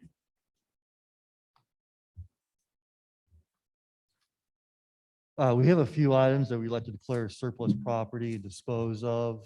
One is a walk-behind mower. The Public Works Department is not using anymore, and they'd like to dispose of that. Then the other is an Audi that the police department acquired through a seizure. And we don't have a need for an Audi. Given some of the prices that Brent Morton was talking about receiving on equipment, I'm thinking about maybe putting a little money in there to get that thing detailed and polished up. And so I'm high hopes for that. So those are two items, there's a few other odds and ends, computers and whatnot. So, Great. Thanks, Brian. thank you. Anybody have comments or questions for Brian? Recommend we take for consent. Consent? Okay, our last action item this evening is information on a statewide opioid settlement, and that would be Laura Smith. Yes, thank you. Let me get back to the right page here. Okay, so Kansas, some of you may be familiar with the fact that Kansas is part of a multi-state litigation effort aimed at holding opioid producers and distributors accountable for the negative impacts that we were seeing in our communities and for the American public. Back in 2021, the legislature passed the Kansas Fights Addiction Act, which was House Bill 2079, that governed the distribution of settlement funds through that opioid litigation in the states that were participating. Under that act, 75% of the settlement funds go to the statewide Kansas Fights Addiction Fund, and 25% are deposited in the municipalities Fight Addiction Fund. And those funds will then be distributed through kind of formalized grant programs for projects and activities that prevent, reduce, treat, or mitigate the effects of substance abuse and addiction. So monies in that municipalities Fight Addiction Fund are distributed subject to a memorandum of understanding among the Kansas Attorney General, the League of Kansas Municipalities, and the Kansas Association of Counties. In order for the cities or any of the cities to be able to access settlement funds, the act requires us to take a couple of actions. One, we need to enter into an agreement releasing and assigning any opioid claims that we might have to the Attorney General by January 31st of 2022. Then we have to adopt a resolution that certifies that we have had or will have at least $500 in costs related to opioid abuse or addiction mitigation. So as we've been talking about this, and a lot of this sort of happened, and some of this movement happened about the same time the chief had his opportunity to go to Quantico. So we're playing a little bit of catch up, but in our conversations over the last couple of weeks, I mean, one response to an overdose case and just police overtime and response, we will easily capture that $500. Also looking at, and I know several of our other partners in the mental health co-responder program are working with the mental health co-responders to identify cases that involve addiction or substance abuse. And so we may be able to eventually use some of these funds to offset some of those costs of the mental health co-responder program. So there's really no downside for us to participate in hopes of recovering. Now, the funds will be allocated. We don't have a great sense of how much they'll be allocated on a per capita basis. But I think we could be looking at, maybe somewhere in the neighborhood of $25,000 to $30,000 or more. So good not to leave that, I think, on the table. So again, we have to pass the resolution certifying the costs. We have to enter into the agreements, releasing and assigning our claims, and then authorize us again. So those are the two steps. So included in your packet tonight is that resolution, which would authorize the mayor or other city officials to execute those documents prior and get all of that wrapped up prior to January 31st of 2022. Be happy to answer any questions. Any questions or comments for Laura? Does anybody want to make a motion? Yeah, I'd to- recommend that we take it to non-consent. Thanks, Kim. Thank you, Laura. Mhm. Okay, we've got two discussion items tonight. The first is the review of the council compensation, and Laura will address that. Okay. So Mayor Flora and I, maybe the week or so after the election, we're talking about a variety of things and kind of starting to think about her transitioning into that role. And one of the things we were talking about was sort of calendaring and agenda management and trying to look out over the course of an entire year and what items might come forward. And she asked a very good question of me and of us as staff, and that was, what are all the things that exist in our municipal code that have specific dates for council review tied to them, and how do those get factored and built into that calendar? And specifically, her reference was to council compensation, which by our municipal code is supposed to be reviewed each January. And I probably looked at her with a little bit of a blank stare and said, well, that's a good question. So we're working on combing through the code and identifying all of those, but obviously, first and foremost, we had this issue of council compensation in front of us. So I think as the discussion item referenced, we haven't officially considered council compensation since January of 2002, which has been a really long time ago. We have talked about it periodically through retreats and work sessions and a variety of other things over the years. So it's not been something that hasn't been part of the conversation, but we have not followed our code specifically in terms of that formal annual review. In 2002, the compensation was established via Ordinance 1027. And as I went back and looked at the history of that prior to my tenure here, that was roughly the time period within which we were beginning to think about transitioning from to bring a city administrator on board. And I think you maybe in the midst of all of this, there was an increase in council compensation based on a lack of a city administrator and a commitment to revisit that once a city administrator was hired, which they did. And then they didn't adjust the compensation back down. Anyway, so it's been a while since we've looked at it. What we did in bringing this back to you, and it was, we did finally secure, it was interesting because most people include this in their ordinances. So Audrey reached out to other city clerks to collect the data. And then when we hadn't heard from, particularly, I think Olathe was our last remaining city when the packet went out.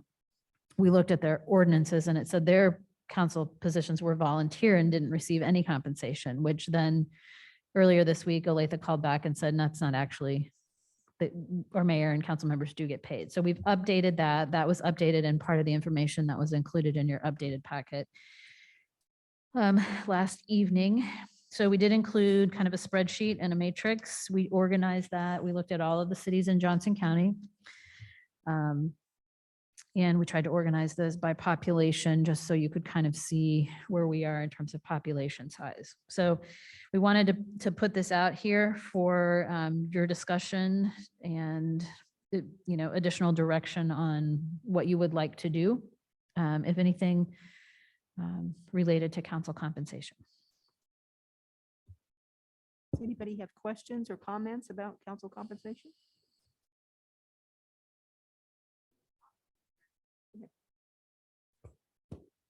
I've long felt like council compensation with, my understanding of it last being addressed 20 years ago should be adjusted with inflation, considering it's been 20 years. But if that context you're sharing, Laura, is that the intent was to originally take council compensation back down, then that's another conversation I think we can have. I know there's multiple schools of thought in terms of volunteerism or compensation, just depending on the city, but I'm a very strong believer in that if without compensation, I think you're going to get a very particular type of council person, and that's someone that can afford to be there, either retired or isn't having to work or can't afford a babysitter without having to worry about that. So I'm a strong advocate for us keeping up with inflation if that's the intent, but I, of course, everyone may not share that same viewpoint as I. And I will tell you, I think we noted it in the table. There was one city, and I believe it's Merriam, who actually adjusts their council salaries annually as a part of their overall citywide compensation plan. So when they adjust salary ranges potentially in compensation for employees, they are looking to adjust that for council members as well. So again, I think as Councilmember Thomas referenced, you really see it all over the board. In this matrix, you've got some with $1 a year and $2 a year. But again, that's certainly your prerogative. And I don't know if Councilmember Kring was. I've been on both sides. Right. I've been on the side where we didn't get paid, and I've been on the side where we are paid. And I think we're paid extremely fairly based on not only my own perception, but based on what this looks like. In Overland Park, in Ward 1, when Terry Happershire was on last, she had 37,000 people in her ward. And I have an expectation that she probably should get more money. I mean, that's a lot to deal with. And we have 2 committees, they had 7 committees. So there's a lot of change and a lot of things, but I think we're compensated very fairly from my perspective. Go ahead, Ken. Yeah, she's talking about me. I'm a retired person and don't have any childcare to deal with. I've been on both sides. When I was mayor, I was receiving nothing for 8 years. And I was a volunteer also when I was on council for the city of Countryside. I remember, I believe that the rate used to be 9,000 for the mayor and 3,000 for council. And I'm not sure if that's when this was increased back in 2002, but that's what I understand. I think we're paid fairly, but I do recognize your concerns and that this may not be accessible as a position for everyone. So I certainly respect that and respect that point of view. Thank you. Trent, go ahead. Yeah, I was gonna say, obviously none of us signed up for this or ran for these races for the compensation piece. It is a nice, little perk, I guess, to feel like you are being recognized, for the work and time that does go into doing this role. That said, I do agree with kind of the discussion that it does seem fair in looking at what other cities make. So I'm comfortable with where it's at currently. I'm also open to some of the inflation discussions, but at the bare minimum, I'm good with the status quo. Thank you. Anybody else? Leah, go ahead. 20 years is a really long time.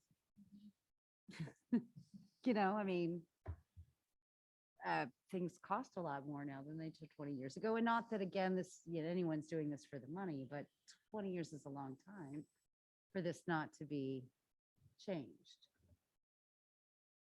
Do you have a recommendation? No, I just wanted to say that. Oh, okay. Okay. Laura, I'm open to us keeping this conversation going. I don't think we need to take any action for, say, a January meeting. I know it's a discussion item, but I think we could kind of, maybe get through COVID and revisit. I mean, I know it's scheduled for a January visit, but I think there's, higher priority items, but I think we can jump back into it when we've got lighter agendas, maybe. Yeah, and I think certainly if there's some interest in what I'm hearing a little bit is maybe some, multiplier tied to something, whether that's inflation or employee compensation, we can do some further investigation with Miriam, for example, about what that has looked like, potentially over the course of time, where they started and where they go, or what sort of annual increase that might look like. And we can certainly bring that back. And maybe we, again, sometimes with a lighter agenda, or maybe if we're going to look at something like that, we can tie it to when we bring back recommendations related to the overall city salary structure, which would be later this fall. So we can certainly do that. Thank you, Laura. Mhm. Okay, the last discussion item we have was on the COVID-19 mitigation strategy update, which we previously discussed at the special council meeting. And we have some unfinished dialogue. I believe Laura was going to bring some things forth. There were a couple of things we didn't have time to touch on that I would like to touch on. And again, this is still a work in progress. So I know at our December committee meetings, we talked about, and the council indicated a desire to move forward with a vaccine incentive program, which we have been working on. And I'll have better numbers as I mentioned, Councilmember Davis. With the holidays, we've been a little bit slow to be able to track down folks and get actual documentation and all of that, but we're making good progress, and I'll be able to report out kind of better hard numbers on that next week, I believe, when I give my report at our legislative meeting. So we are in the process of that, but we have communicated and did immediately following that December committee meeting with our employee population that the council was offering this incentive. And I can't remember, Emily, when we've said we're going to pay it. Yeah, if they are boosted by the end of January, they're eligible to receive the incentive. So that was, as I said, communicated out. That's in progress. We're working on that. When we get those better numbers, one of the things we talked about in December was, what do we want to do with that? Do we want to look at some sort of mandatory testing program? What does that look like? And we would be able to bring back some additional numbers. There's, I think, almost every day. In fact, I saw a fairly lengthy one today that I didn't have a chance to read, but we're getting information through our HR resources at Lockton and other places about parameters and policies around employee, vaccine mandates and testing programs. So again, like everything else related to COVID, it feels like that landscape is changing every day, but I think we'll be at a point where we can get back on track to have that discussion with some better information next week. One of the things I think you're familiar with, everybody's aware of the letter that Mayor Flora drafted and then circulated among other Johnson County mayors that was presented to the Board of County Commissioners. I think you had 8 other mayors that joined you in signing that letter, specifically asking the BOCC to consider making testing, education around the importance of vaccines and potentially access to higher quality masks a top priority. I don't know the exact timing. It's a little unclear about whether it's in direct response to that or whether it was in the works. But there was a follow-up letter that was included in your packet tonight that came from Johnson County Department of Health and Environment. Basically said, yes, we're continuing to work on all of those fronts. Didn't specifically address the request. And I think I appreciate it. And I think, Mayor Flora may have some other thoughts. I mean, it seemed to me that very specific, Prairie Village sent a similar letter that was a very generic request. Please, kind of a please help us type letter. And I think taking the approach of being very specific and asking for the help where you think you need it most, I'm hopeful will kind of help advance some of that conversation. As a result, I know there were at least one, if not more, BOCC members that reached back out and said, we'd like to facilitate a conversation more generally among mayors and the board in Johnson County Department of Health and Environment. That call has actually now been scheduled. It's happening this Friday. So it will include the mayors as well as the city administrators. And I'll the city. So I don't know what we'll be able to report back, but potentially following that call on Friday, we'll be able to report back some additional information around all of those items. Come back to, so one of the things that I included in the action item summary for the COVID protocols and policies that that you ratified during the special meeting was that obviously we talked about effective date of the ordinance being after publication next week, but that we could move more quickly to implementation of the changes here, primarily at the community center. One thing as we, as a staff, we're talking today that I might request some guidance on is we'd like not to flip that switch at 8 a.m. tomorrow morning. But to do that, I mean, two things. Penn already had an kind of all-in staff virtual meeting scheduled for tomorrow evening, which will give us an excellent opportunity to educate our staff here about the potential changes and sort of prepare them for that. In evaluating these protocols that were put in place last week, we looked at rentals in the facility over the course of the next 2 weeks, but we'd like to be able to now, under the, knowing the specifics of that ordinance, to sit down tomorrow and the next day and go through specifically those rentals and be able to reach out individually so that people know and understand and can make informed decisions. We know we have birthday parties. We know we have a memorial service this coming weekend.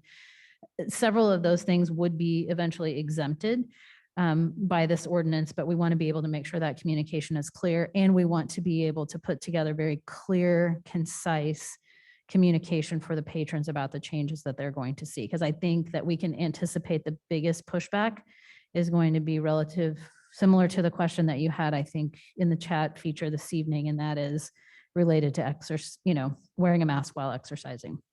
So we would ask potentially if we could, commit to getting these changes implemented and rolled out this weekend, if we could just have a couple of days and manage that expectation so that we can do that as consistently, clearly for both staff and our patrons.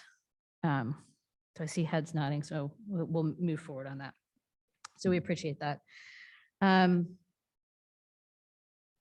Test kits. So you have probably seen, and I haven't seen the updates from our neighboring communities about the status of their special meetings this evening.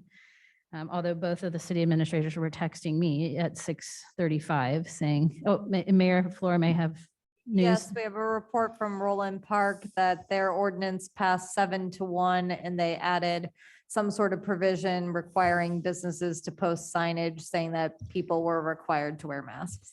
So was it the ordinance that puts the onus for reporting on the businesses, or?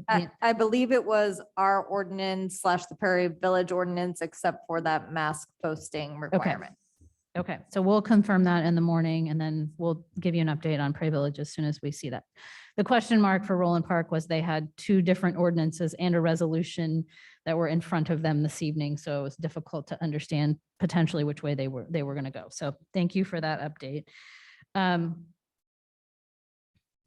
So through this process, Roland Park had identified back prior to the holidays that they were going to look at purchasing at-home test kits and higher quality masks to make those available for their residents. And I know I've had some questions from council and then Prairie Village a week ago. The first time they considered a mask ordinance and it didn't pass, they part of the action that they took was to purchase 100 at-home test kits and make those available on a first come, first served basis. So we've been doing some research based on some of the questions that we had and some general interest in us looking at something similar potentially for our residents. Part of the challenge is test kits, whether they're at-home test kits or testing capability at other places, they're difficult to come by right now, especially in large quantities at affordable prices.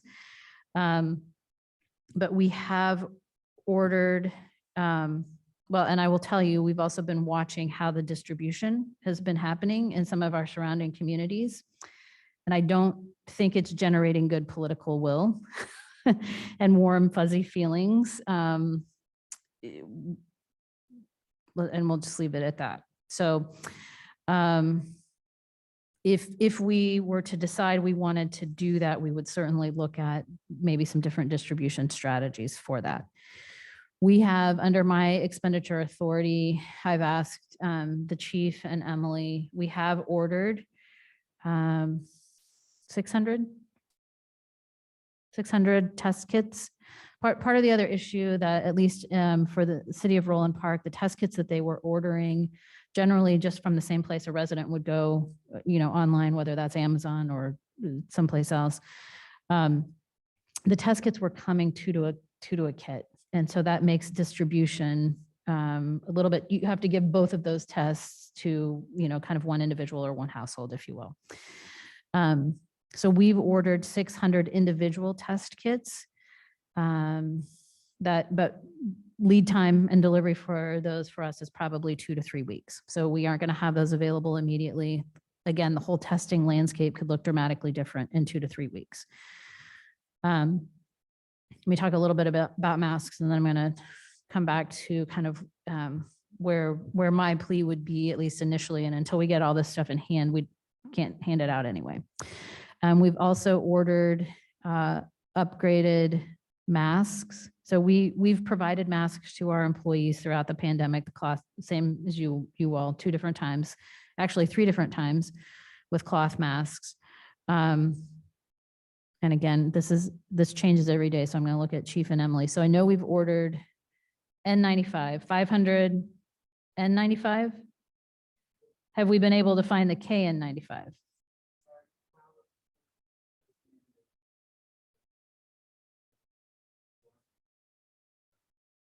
Okay. So we've got those. I think we're at about, so my expenditure authority is $10,000. All of these would potentially be reimbursable expenses with ARPA dollars that we have available to us. But we're bumping right up against, with those numbers in masks and test kits, my expenditure authority at this point. Part of the other challenge, as difficult as at-home test kits are to find for our residents, they're as difficult for us to secure to help test employees as we've had spikes in exposures. Same thing for masks. So our number one priority is, when we can get our hands on these, to reserve enough that we're able to make sure that we can manage continuity of operations for our staff. And then potentially, if we've got excess, to think about how we might want to distribute that. Again, my concern, based on what I'm seeing in the other communities, is with small numbers of particularly the test kits. What was described to us was almost, and we had an employee who's a resident in one of these communities who went to stand in line, almost like an angry mob situation on the distribution of that.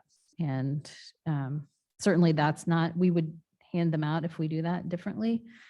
But we will bring that back again as we have those numbers, but because of the lead times, we're not there yet in terms of being able to hand those out. So that's kind of the rest of kind of my update in terms of where we are. If there were any other questions, comments, thoughts about other protocols or policies, certainly would like to hear those, and then we can think about how we might incorporate those. Well, one of the questions that was raised earlier, Laura, by someone on the chat feature was, will the city be providing masks to the public at large? So we're still looking at that option, correct? And we don't have enough we don't have a supply to do that. Okay. What I'm hopeful is that through this conversation with the county, if the county has better access to either the test kits or the masks, that we'll all be able to sort of broaden that, both for our own use and then to be made available in the community. Maybe when we do the next letter to the county, that could be included, what their opportunity to give back is. I think that was really encapsulated in the request. So we'll see. Yeah. Yeah, I think that was definitely implied was access. We said access, I think, to KN95 and 95 masks, increased access.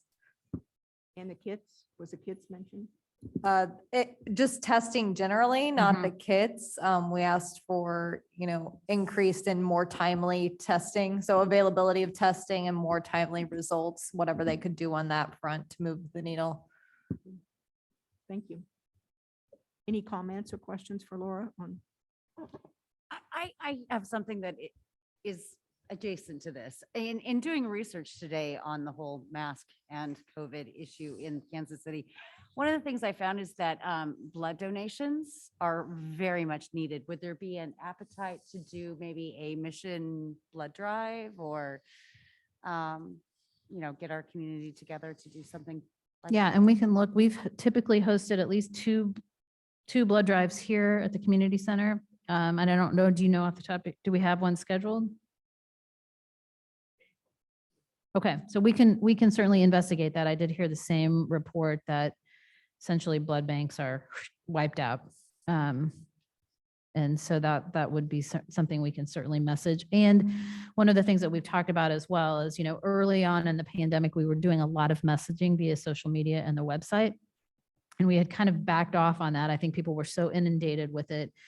But I think we can continue throughout this period to, ramp that up and help keep that in the front of people's minds, whether that's education about vaccines or, other things. Well, I just feel like it's a hopeful thing that people could actually do to support our community. Giving blood isn't fun, but it's an easy thing to do and everyone's got some. Yep. Quick comment. This might be micromanaging, but if we do kind of jump into the social media posts again with a little bit more frequency, is there any way we could use like stock photos more often of like people holding hands or like, just sort of like warmer emotions instead of like the coronavirus molecule or whatever it is that you're looking at? Yes.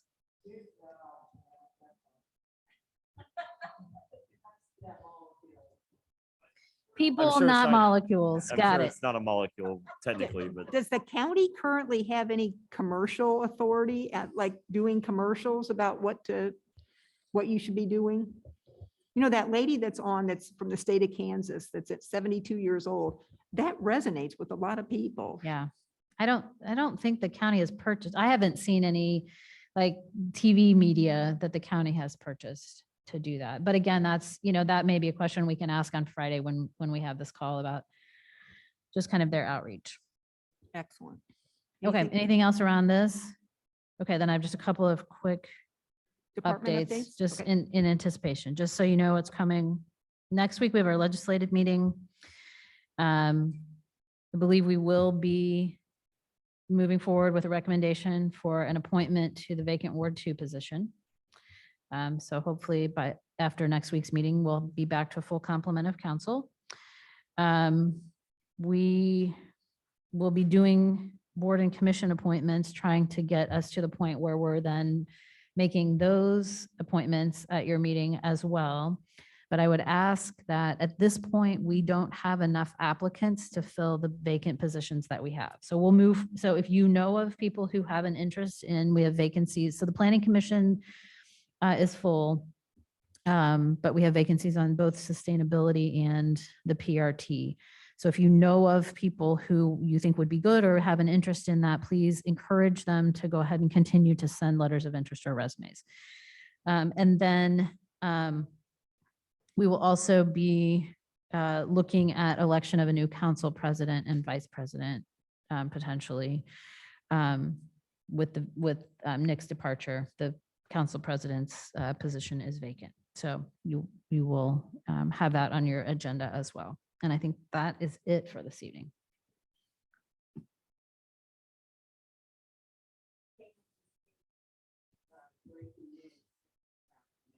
Breaking news. That's because Solly's been texting them through the She's threatened since them. after the first meeting. I also, so the Shawnee Mission Post, you can expect a lead story in the morning from them about the actions that the three communities are taking. And I know Leah Wonkum was tuned into our meeting, so they've got the information they need from us for Yeah, that. and I did just get an update confirming that Roland Park was the same or substantially the same as Prairie Village and ours, except for that signage addition. Okay. Well, that's assuming Prairie Village passes it. Haven't heard on that, but their proposed ordinance. Yeah. Okay. Okay. Thank you, Laura. Mhm. Okay, it is now 8:49 PM, and with no further discussion, that concludes the meeting of the Finance and Administration Committee. Again, this video will be made public on our website at missionks.org. Thank you for being here.